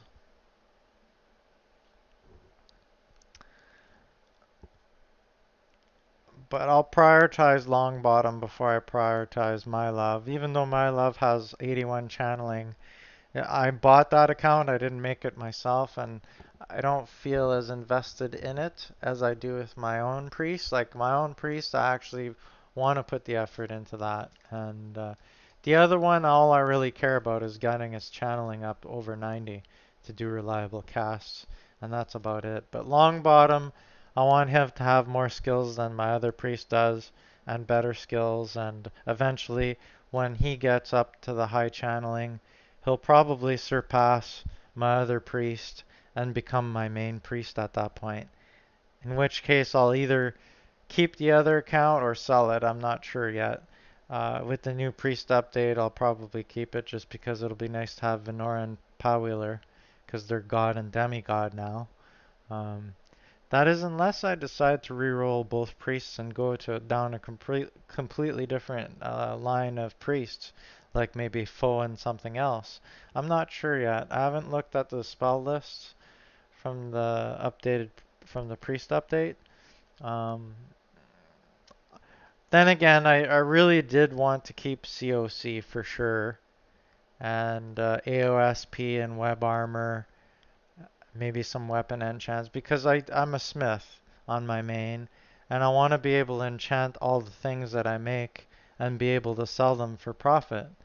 And it takes a long time to get to the point where you're able to do that for profit. You need a good priest that can cast decent on it, and you need to be able to create, skillers and high quality tools. So I have making the tools down pat. It's just a matter of getting the priests to be more reliable in their casting with less chance of shattering and more success and higher casts and stuff like that. So unfortunately, channeling is a very slow grind, and it's just going to take a long time to get those characters up to snuff. Um, Especially since I'm kind of working on two of them at the same time. It'll probably take twice as long, but um, if I get my love to 90 plus channeling, I'll be happy. And then long bottom, I've been slowly getting his channeling up. Um, by doing casts on a pendant. But actually, the better way to do it is with gems, where you keep your favor between like 7.5 and 8.5 or something, and then you cast Vessel, and then you use the gem, and then you cast Vessel again and use the gem, and on a very high quality gem, you probably get like 10 to 20 casts of Vessel on that one gem. And that's a lot quicker to grind channeling that way. So I actually need to invest in buying a whole buttload of gems so that I can start spamming gems with my love and getting her channeling from 81 to 90 plus. That's what I need to do on my love. I could use the same technique on long bottom. Um, it's also more efficient in the sense that you waste a lot less. Like you're not wasting veggies. Because every time you cast, say, Lurker of the Deep on a pendant to up your channeling, it's like 30 favor to cast that spell. So you're actually dumping and wasting a lot of veggies on just trying to up your channeling skill. It's kind of a waste of chopped veggies, 100 quality chopped veggies, when you could be saving that to do actual enchants that you're getting money for from people, instead of just wasting it on trying to level channeling skill. Whereas if you use gems, you're just letting your character regenerate between 7.5 to 8.5 favor, and you don't need to sacrifice any veggies to level your channeling, because you're just regenerating that favor, using it on the gem by vesseling, and then using the vessel gem to bring it down by 5 quality, and then rinse and repeat. So you never actually have to sack any veggies at all. And so the money that you would have spent buying, I don't know, 6,100 quality veggies or more. That's like what, 6 silver or whatever. You could have probably bought like over 2,000 quality worth of gems for like 8.5 silver plus delivery cost instead, and had gotten way more channeling skill out of that than the 6K veggies you just bought for 6 silver. So it's more cost efficient as well. So now I won't take credit for all of this knowledge. This actually was Quidlaty, Qdlaty, explained this to me and said, you know, when priests come to sermon at my deed, this is what I explained to them. That's the best way to do it because he has a priest that's 99 channeling. So he knows a thing or two about the most efficient way to do that. And that is the most efficient way. So I saw this guy yesterday on trade. He was selling over 2,000 quality worth of gems for 8.5 silver um, with shipping plus shipping. I should have bought it. I didn't think of it. I didn't have the money at the time, but I do now, and I kind of I could have gotten it at the time, but I was lazy because I was too tired, or I forget what it was. I made an excuse to myself as to why I wasn't buying it right away off the dude, but I really should have. So now I don't know if he went and sold all those gems already to somebody or not. If I see this guy pop up on trade today and he's still selling all those gems, I'm gonna buy them off him because it's just it's the best way to level my channeling on my other priest um, on my way to 90 plus channeling. So it just makes a hell of a lot more sense doing it that way. So for those of you who have priests, that's the best way to do it. And that's why, you know, gems are worth it. People, the method that is explained on Wormpedia is terrible and it's wrong. They say, oh, use Vessel and Vessel all these gems to 100%. No, no, no, no, no, no. Wrong. You don't Vessel the whole gem at all. You keep your favor very low, between 7.5 and 8.5, and you Vessel only that amount of favor into that gem. Then when you use that gem, it only loses 5 quality. And now instead of casting Vessel like maybe 2 or 3 times by filling the entire gem, you're able to cast Vessel on that same gem 10 to 20 times. So you're getting like way more chance to skill up your channeling on that one gem. Multiply that by how many gems you have to go through, and you're getting exponentially more channeling skill out of those gems than if you just load them up 100% every time, which is stupid. It makes no sense. That article should be removed from Wormpedia because it's totally wrong and misleading. And unfortunately, I got misled into that in the beginning until this was explained to me. And you know, I was vesseling, and I'm like, this doesn't work. Like, I'm following this guide, and it's telling me to vessel these. Look, I'm getting very little skill out of this. And then I ended up getting a Cyril pendant and casting on the pendant, and getting more skill that way. So I was doing that, and I'm like, there has to be a reason why people buy gems, though. Like, why is it this method doesn't make sense? And that's when it was explained to me. Oh, you don't actually vessel the whole thing. You use maybe 7.5 to 8.5 favor and vessel it, and then you dump 5 quality off of it each time, and you rinse and repeat until that gem is done. And that's the way you do it. And it makes a hell of a lot more sense. So, yes, gems are the best way to skill up channeling for sure, from what I can see so far based on the knowledge I have now. And It's just a matter of getting those gems. Now, some people who prefer not to buy these gems because they feel it costs a lot of money, the only way you could really do it is that you're mining a lot and you're getting some gems that way, or you're mining on one character and you're preying on your other toon, or you're just spamming prey all day long for days on end. And after praying for days on end at the altar, one after the other, praying all the time, eventually you'll end up with a collection of X number of gems. Uh, so, I mean, you could do it that way for free, where you don't have to spend money on gems, but you're going to have to grind for it uh, by spamming that prayer, or mining, or doing both. Maybe on two characters, or I have two priests, so I could technically pray on both priests and have my main mining and run all three clients doing all those three of those things at the same time, in which case all three characters are getting gems, and it would probably be a lot quicker to get gems that way than if I only had one character and I was sitting there being bored spamming prey all day long.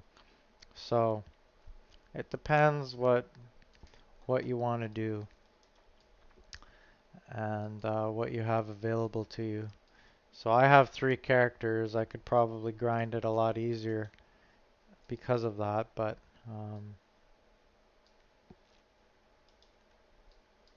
just take a drink of water here.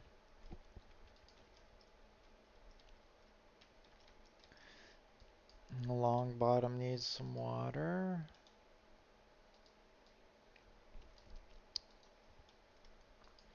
There we go. Alright. Lots of bears all over the place lately. Like tons and tons of bears. I think there was a mission to kill champion black bears, but all I'm seeing is brown bears everywhere.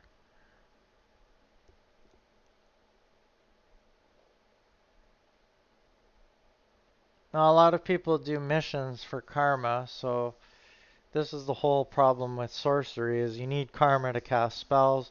How do you get karma on a PvE server? Well, the answer to that is basically do missions. However, there is a problem with that, and the problem with that, at least on Xanadu is a very large server, right?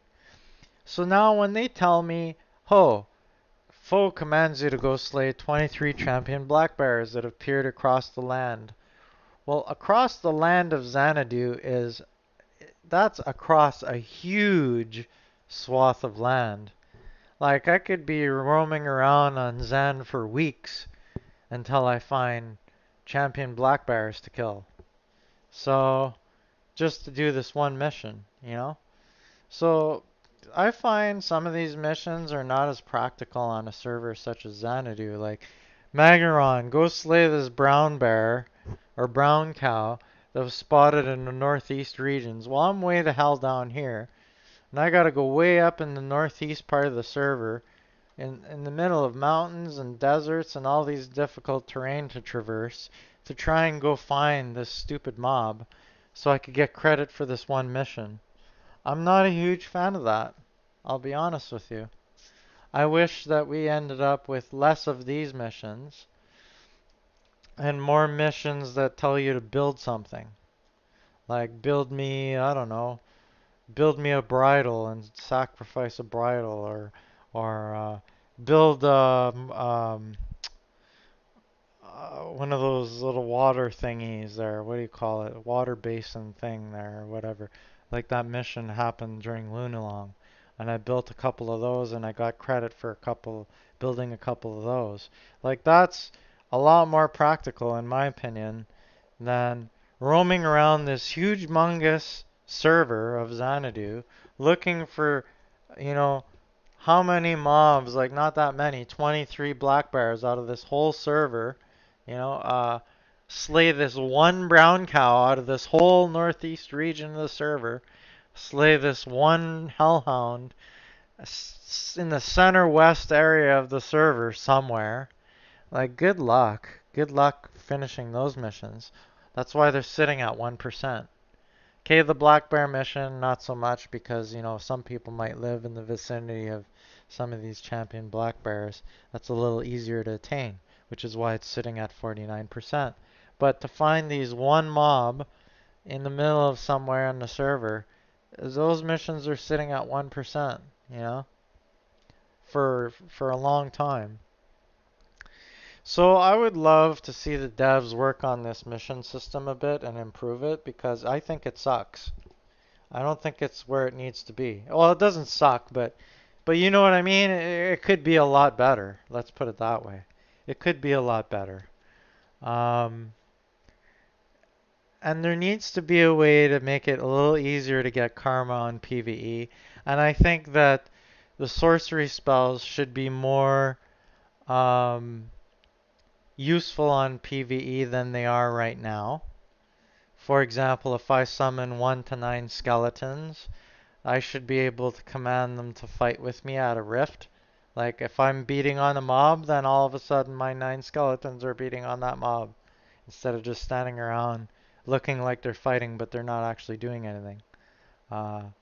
Stuff like that. Or maybe some spells that you can't currently use because it's PvP only could be modified so that it's usable on PvE and actually has a point.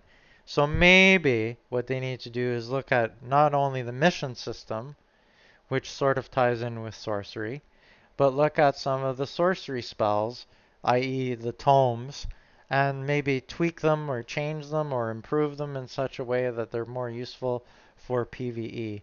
Because, uh, granted, I get everybody has this huge argument for PvP, um, but let's face it, PvP's dead right now. So, what is everybody doing if PvP's dead? They're PvEing.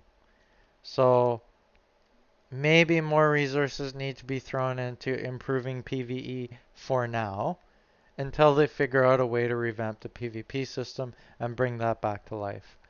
Um, or maybe they can tweak these things for PvE and keep PvP in mind while they do that, so they're actually improving it for both PvP and PvE at the same time, so that by the time they figure out a way to make PvP more of a popular and viable thing again, then the updated mission and sorcery system will have more utility in PvP once they figure out how to revive that. But in the interim, at least it would have more uh, or make more sense in a PvE setting than perhaps it does right now. So I see opportunity to expand the sorcery system, the whole way of getting karma, the mission system that's tied to all of this. It's not that it's bad, it's already there, it just needs to be improved. And, you know, perhaps that'll breathe another life into another aspect of the game that perhaps not too many people right now tend to explore. Um, so, because let's face it, tomes are expensive, right? And a lot of people don't want to spend money buying tomes if it's not going to have much utility in PvE. And that's the gripe that, or that's the argument that some people that have gotten a lot of tomes have right now. They'll say, well, I got all these tomes. Yes, I spent the money. I got all these tomes. I have the sorcery title and all of that. But at the end of the day, really only this small handful of tomes give a very small amount of utility in the game. Like maybe it protects me a little bit from some fall damage, or maybe it gives me a little bit of this or a little bit of that. But overall, given the amount of money I spent on these tomes, it doesn't really give me much, you know? And that's the impression I'm getting from people that have bought a lot of tomes, is that it gives them something, they wanted to collect it, they think it's cool, but at the end of the day, it just doesn't do a whole lot in the game currently. Um, so the system, that's an obvious hint that the system is cool, people like it, people want it, but it needs to be improved. It could be better. It could provide more utility in game. It could be more useful in the game uh, for both PvP and PvE. So something else for the devs to think about. It's cool. They revamped the cooking system. Look how much effort they put into that. I'm sure they could pull some resource together and, uh, you know, improve the whole sorcery aspect of the game, the mission aspect of the game. Even if they take one thing at a time and really work on improving those, they've obviously shown they have the ability to do that with the cooking system. I mean, the revamp is quite something, right? It's quite an accomplishment. I mean, granted, I have my sort of devil's advocate view of the cooking system, but I can't deny the fact that it took a lot of thought, a lot of good thinking and design, and the way that they did it is pretty cool. So if they have the ability to do that in that aspect of the game, then they obviously have the ability to do that in other aspects of the game. I have total faith in the dev team. They have the ability to do it. It's just a question of how popular is this idea? How many people want to see those two things improved? So I thought about, well, maybe the devs can run some polls on the forums and say, hey, we have this handful of things that we could pay attention to. Like we could revamp the mission system, we could revamp the sorcery system, we could add taxidermy in the game, we could revamp whatever else, and then, have a poll and have people on the forum vote about it. Maybe throw a little orange message in chat or event window or something, some advertisement saying, hey, this poll is active right now. Go vote on what it is you want us to work on next. Everybody goes on the forum and they vote on their next big item that they would like to see next, and they can have a discussion about it. But at the end of the day, it's a matter of how many people are interested in this, um, next big thing being worked on for the game. Um, I think the numbers is what's really going to determine whether or not they decide to invest in revamping some part of the game. Um, like if I was a dev, I wouldn't want to have to sit there and filter through 3,000 forum posts to figure out what it is that people are most interested in me as a dev working on next to improve a certain aspect of the game. I would rather just throw up a poll, have as many people vote on that poll as possible, and give me a good sense of how much of a percentage of the community actually wants us to work on some particular thing. Then I don't have to sit there and go through, a bazillion forum posts to try and figure out what we should be working on next. That's just my lazy approach to things. But if I was a developer, I have better things to do than to go through 3,000 forum posts and figure out what it is people want to work on next. When I could just have a poll and have people vote on it and tell me, this is what we want you to work on next. Okay, well, if a certain percentage of the population of the server wants us to work on this next, and we feel that it's a smart business decision from our standpoint to go in that direction, then it's easy. The community and the devs are in agreement, and we move forward and we work on that next part of the game. And that's it, and just keep rolling with that. And over time, it makes people excited because now they know they're getting something that they actually voted on and that they're looking forward to and they have input into. And the devs are excited because that reinvigorates interest in the game and means more subscriptions and so on and so forth. So, um, that's the way I look at it anyway. Um, so, yeah. Um, Looks like I'm getting close to home. There's Humpback Mountain. Um, Home is over yonder. We're getting close here. Home is over there. Okay, so I'm almost home. I'm gonna send this tome back to Odin so he could sell the remaining 2 charges on his tome. I see my deed. Gonna mail you back the tome shortly.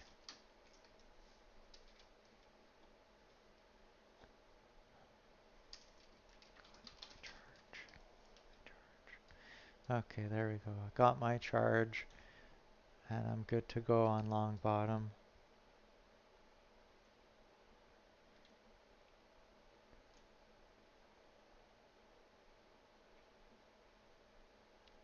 Kill the horse.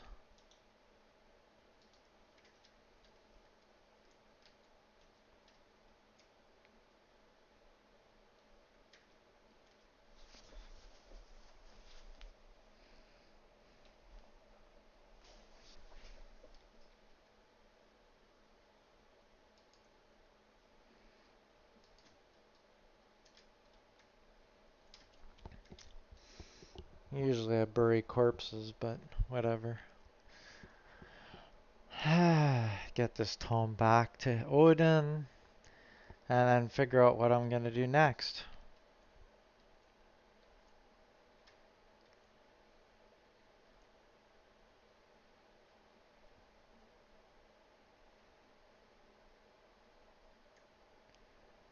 Oh, I guess I should show you guys the temple.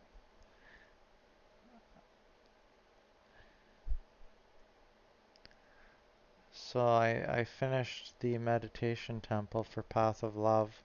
It looks pretty good. The changes I did to the front and integrating the fences and stuff, it looks a lot better now. I should probably make this area better over here. Yeah, I had created this altar and enchanted. Did I enchant this tree? I'm pretty sure I did.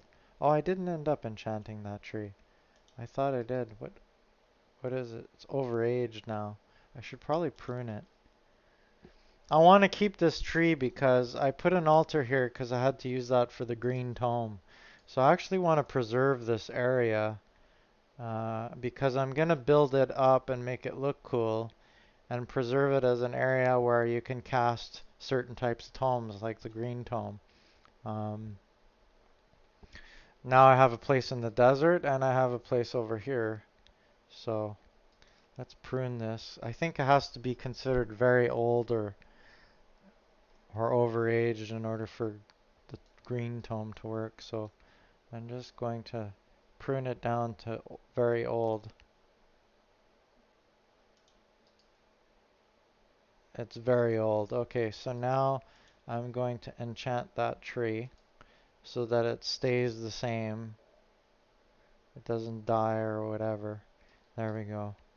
Leave that as is. There, that's enchanted. Now I can leave it as is.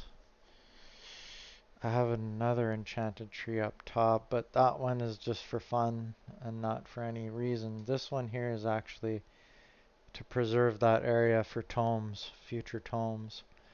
So it has a purpose. Enchanting trees actually has a purpose. To keep a tree in its aged state for tome casting purposes. Never would have thought that enchanting trees would have become useful in some way, but it is. It's useful when you want to do that. So there is a reason to have it. Otherwise, you got to go find another tree in another area, flatten another area, and then put another altar, right? Who wants to go through that trouble? You just want to create the area once and be able to reuse it in the future for different tomes. You don't have to keep remaking the area every time. So anyway, I ended up moving these kingdom flags. These are just for decoration. Uh, but basically I stuck some kingdom flags here. The ones that were up at the top, I moved them down here. And then I moved the pylon down here as well. So I'm going to have that pylon built here. And it's going to extend up in the sky like that. I'll have the 2 shrines built. And then I'm going to put another pylon because I have another unfinished one. I'm going to put one right here. So I'll have 2 pylons and 2 shrines, and this is my meditation area, Path of Love Temple, and it looks pretty cool. The middle are the gates, and then all the way around there's fencing. That way no animals get in there and mess up my meditation tile. So um, that's pretty much it. That is the meditation area. And I put parapet on the top, and I just kept it very simple. So it's a cool little addition to the deed. And then, of course, the platform that I originally built and didn't end up using, I'm going to repurpose that and turn that into a whole other platform in the future for building a bunch of houses that extend all up behind, like maybe with a path that leads down to the temple from there. And the harbor will be there integrated with all of that. So there's going to be a lot more dirt dropping and platform building and road building and new buildings going up and all of that stuff in the future. So I have a lot that I can do on that side. That's for sure. And then up here is, the castle, the crafting area, and all of that. All the crafting and materials and all that stuff is all up here. And down below will be the housing part of the deed, where all the houses are and stuff. So, yeah. So, anyway, let's go have a quick bite to eat. Send that tome off.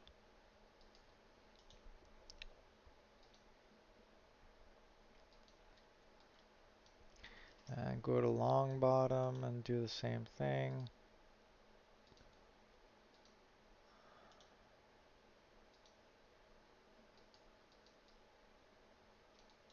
There, now they're both full on food and water. Replenished.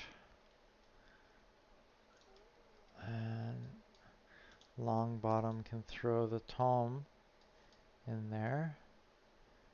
And send that back to Odin.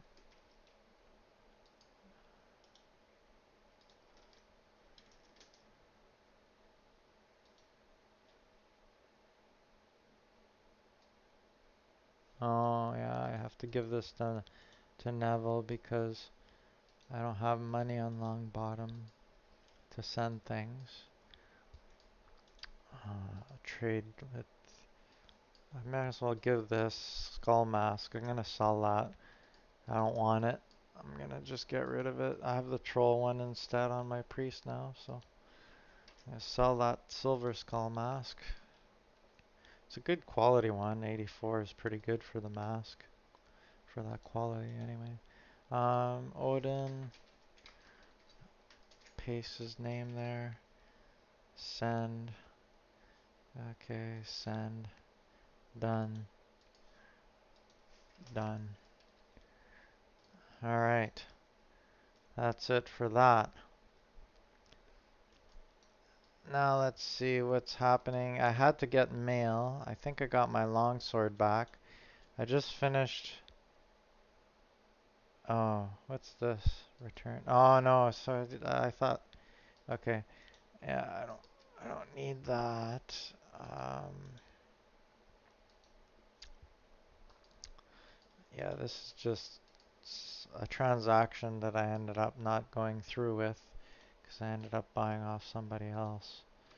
So she wasn't available at the time. That's okay. So I'll put that back in my. I wonder if that fits in my satchel. I don't think so. Does it? No. Maybe it'll fit in this satchel? No, it doesn't fit. Yeah, okay, whatever. That's okay. Um, let's throw some decorations here. Just litter some corpses on the ground here. So I got this huge champion wolf. Stick him on display over here.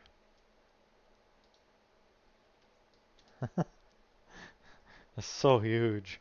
So easy to kill too, champion wolf. Easy peasy. No competition to kill that. Um, so that guy's dead. What else can I put? I wonder if there's maybe stick one on the hill here somewhere. Uh, hardened hardened one maybe?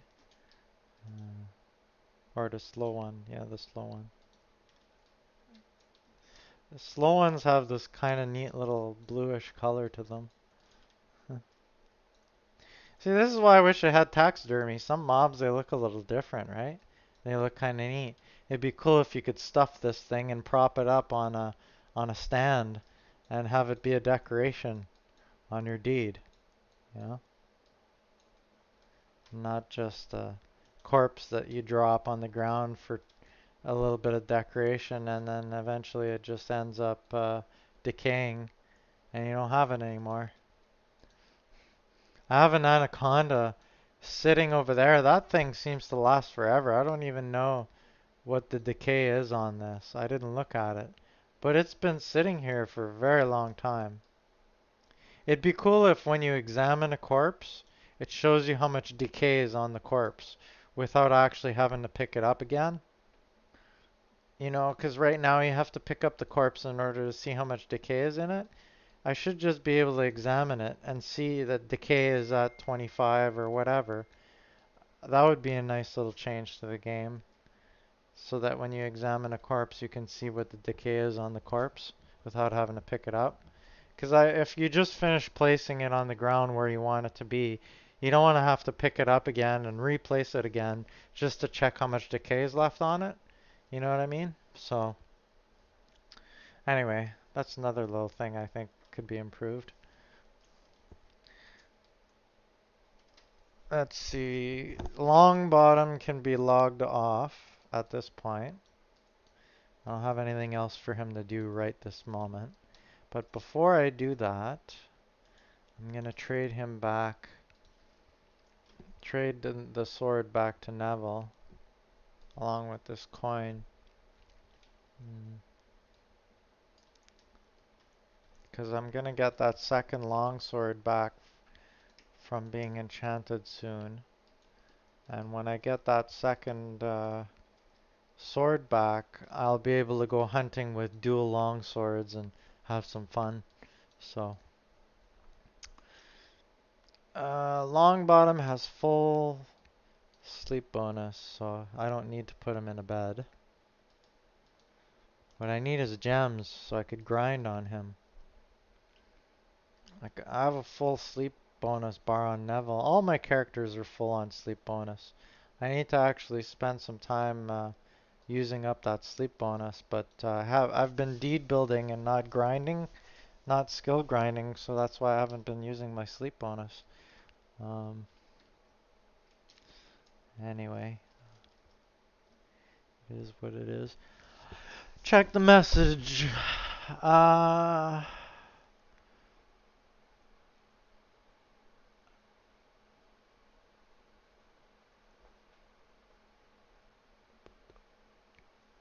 Somebody posted some weird stuff.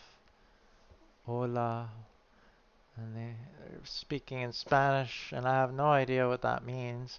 So I'm just gonna deny those messages. So Buddha, I don't know if you're still with me, but it says if you're fully focused on the final result of full CCFP and exact affinities, any cooking system isn't going to be interesting once you've solved it.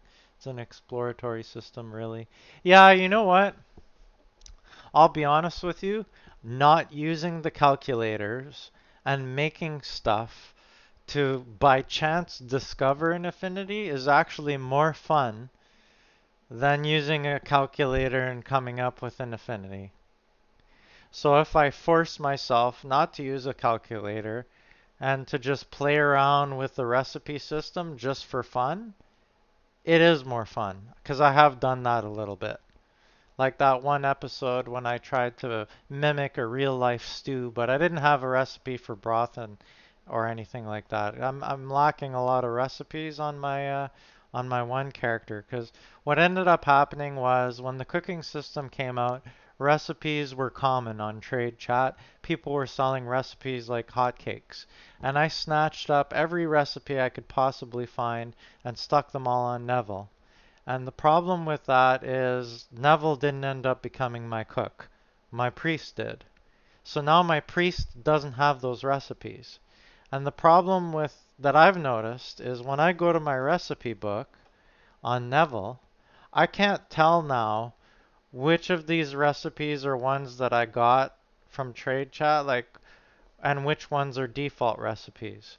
So it's like I wish there was a category system in the cooking recipes window that says, here's all the default stuff you get when you get cooking to begin with, and here's all the recipes you've added to your cookbook, and have those be shown separately. Um, so like, yeah, that way there I'd be able to say, okay, well, beyond the basic recipes that come with every cookbook, I actually purchased, maybe there's like 40 recipes in there and they're in a separate category, so I know that I can take some papyrus and write out all those recipes and dump them all back onto my other character now that doesn't have any of those. But right now I have to sift through and look and see which ones. Maybe it's the green ones. Maybe the green ones. Well, chopped herb. Well, not necessarily, I guess. See, like, it's hard to tell which ones are default ones and which ones aren't. Like, which are the ones that I got and versus the ones that I didn't have. I almost wish there was like a separate category. I don't know. Like some of them are obvious, like Robin Crusoe's poutine. Okay, obviously that's a recipe I bought. That's not a default one. Um, I wonder if I go to meat meal.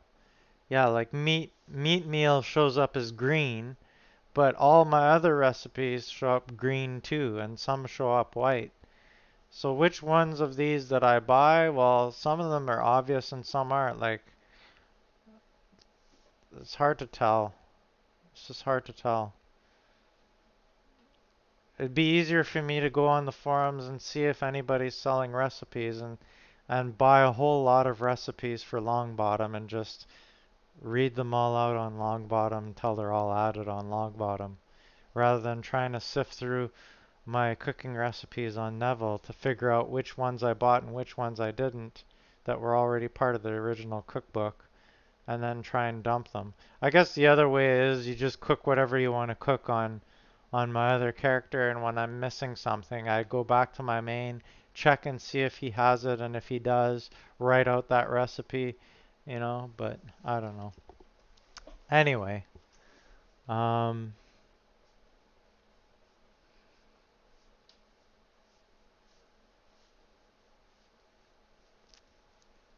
yeah, it's, I don't know, it is what it is. I guess everybody has a different perspective on whether they like the cooking system or they don't. I mean, I think it's cool. I don't have a problem with it. It's really cool. I'm sure it's fun for some people. For me, just not so much. I don't know why. It just doesn't fancy my interest as much as other skills do. But that's why there's so many crafting skills in the game, right? Some people like certain things more than others. Like I like smithing more than other things. Some people hate smithing and would rather do something different. So I mean, everybody has their own tastes. I'm not trying to knock the cooking system down and say it's useless. I'm just saying for me, based on my experience and what I'm looking for in the game, as far as utility in a crafting skill or something like that, it's just not for me. That's all. That's all I'm saying. Um, I'm not trying to knock it. Um, that said, there are, like I said, there may be other possibilities to make it more useful, like being able to create a recipe and preserve that food indefinitely now makes it become a decoration item. And I saw that post on the forum where people had decorated their tables full of food and submitted it for some kind of decoration contest, and it looked amazing. And I said, hey, I would actually go through the trouble to cook those recipes if I could preserve that food indefinitely and have it be a permanent decoration on my deed. Yeah, I would totally do that. So I thought, hey, there's another avenue for the cooking system. Just add the ability to be able to preserve food indefinitely uh, through some way, shape, or form, and then all of these cool-looking recipes can now become decorations. And there would probably be a whole market. I could just see a market for this too. So now people are selling food items as decorations. Like here, you want bacon and eggs as a permanent decoration on your cedar wood table inside your castle. I'll sell you this decoration for X amount of copper because I went through the trouble of making the meal and I'm selling it as a and preserving it and selling it as a decoration. So I could see there being a market around this as well. People that want to pay for those cosmetics will definitely pay for it, and other people that want to make it for themselves and get into the market of selling it will do it for that reason. And then there'll be people who just want to do it so they can decorate their deeds and not spend any money doing it and not sell it. And those people will do the cooking for that reason.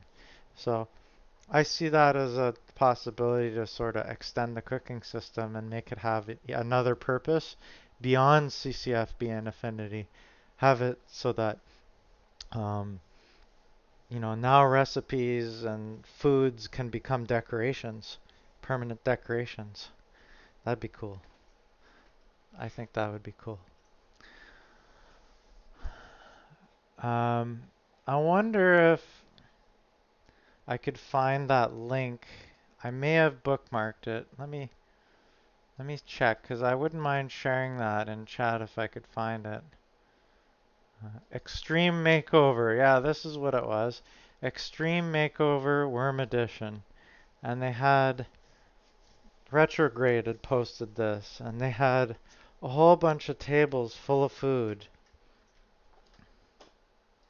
This is it here. Here's the link.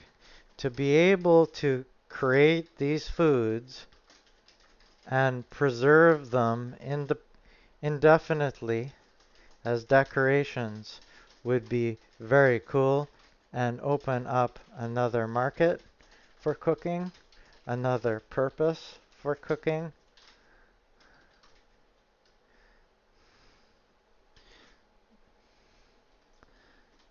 Like maybe I don't like cooking for CCFB and Affinity because I could just buy somebody's pizza and be done with it.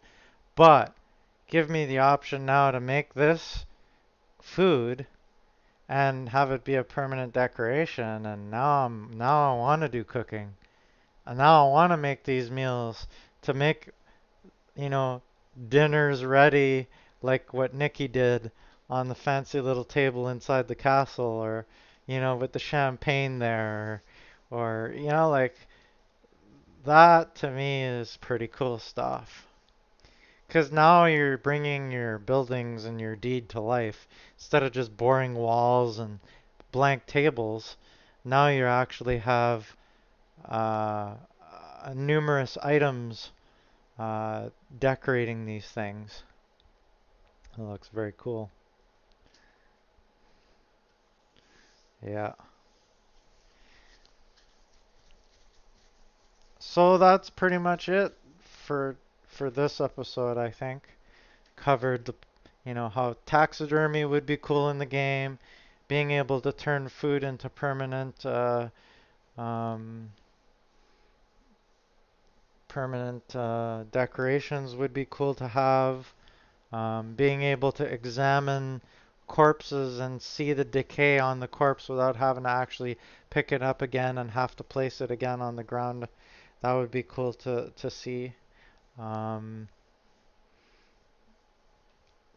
for tome buffs and debuffs, have them be consolidated so that, like, if you get a green tome and it has internal resistance and fire weakness, and then you get red tome, and red tome has, you know, internal weakness and fire resistance, the two balance each other out and you end up with a certain percentage of resistance in both.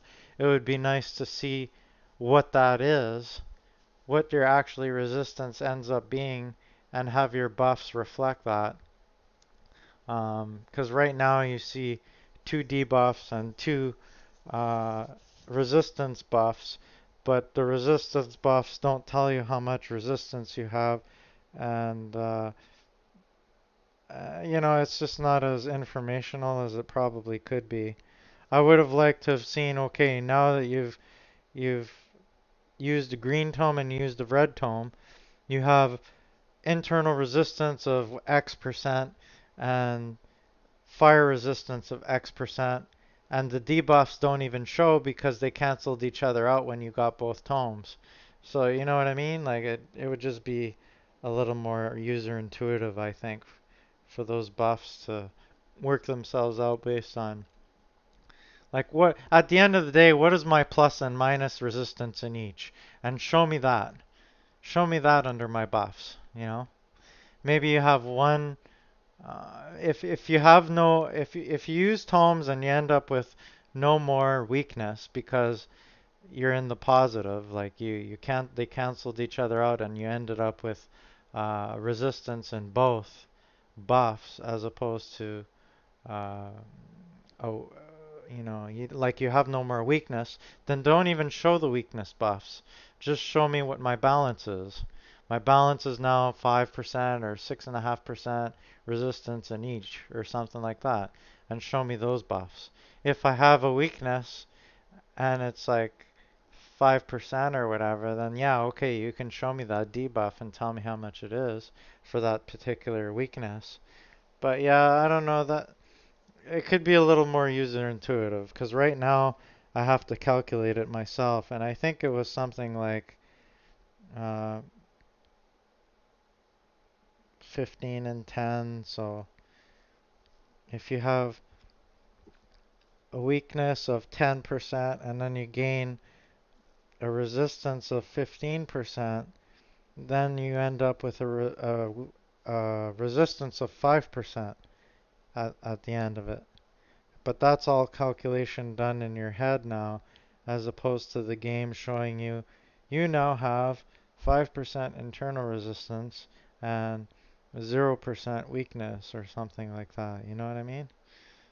So it's just not as user intuitive as it could be. So that could be something. But that could be all part of, maybe like I said, maybe reworking the sorcery system, or not reworking it, but improving it, making it more useful for PvE and PvP, uh, making it more integral part of the game. Again, maybe modifying the mission system, making the missions a little more practical for different size servers. Um, because like killing one mob in the northeast region of Zan might be a lot more difficult than killing that same mob in the northeast region of a smaller server, for instance. So I don't know, maybe the missions could be a little more practical, a little bit more interesting. Maybe more ways to get karma on PvE, and then have more more fun with the sorcery system on PvE than what we can currently have. Um, so that was another discussion during this stream. Um, I think that pretty much sums up my thoughts so far on this stream. Um, I don't think I'd come up with any other ideas. But anyway, I'll end the stream here for this one, and then we'll see what we end up doing next time. So thanks for watching, everybody, and don't forget to check out that link. Some people did some really cool stuff with the food in Worm, so check out that link. The decorations, like they made it look amazing on those tables. Like if I could have that kind of a table full of food and have that be a permanent fixture inside my castle, where that food doesn't decay, it just sits there indefinitely as a cosmetic, that would be amazing. I would totally do cooking for that. Anyway, have a good one, everybody, and we'll see you again soon. All right, take care.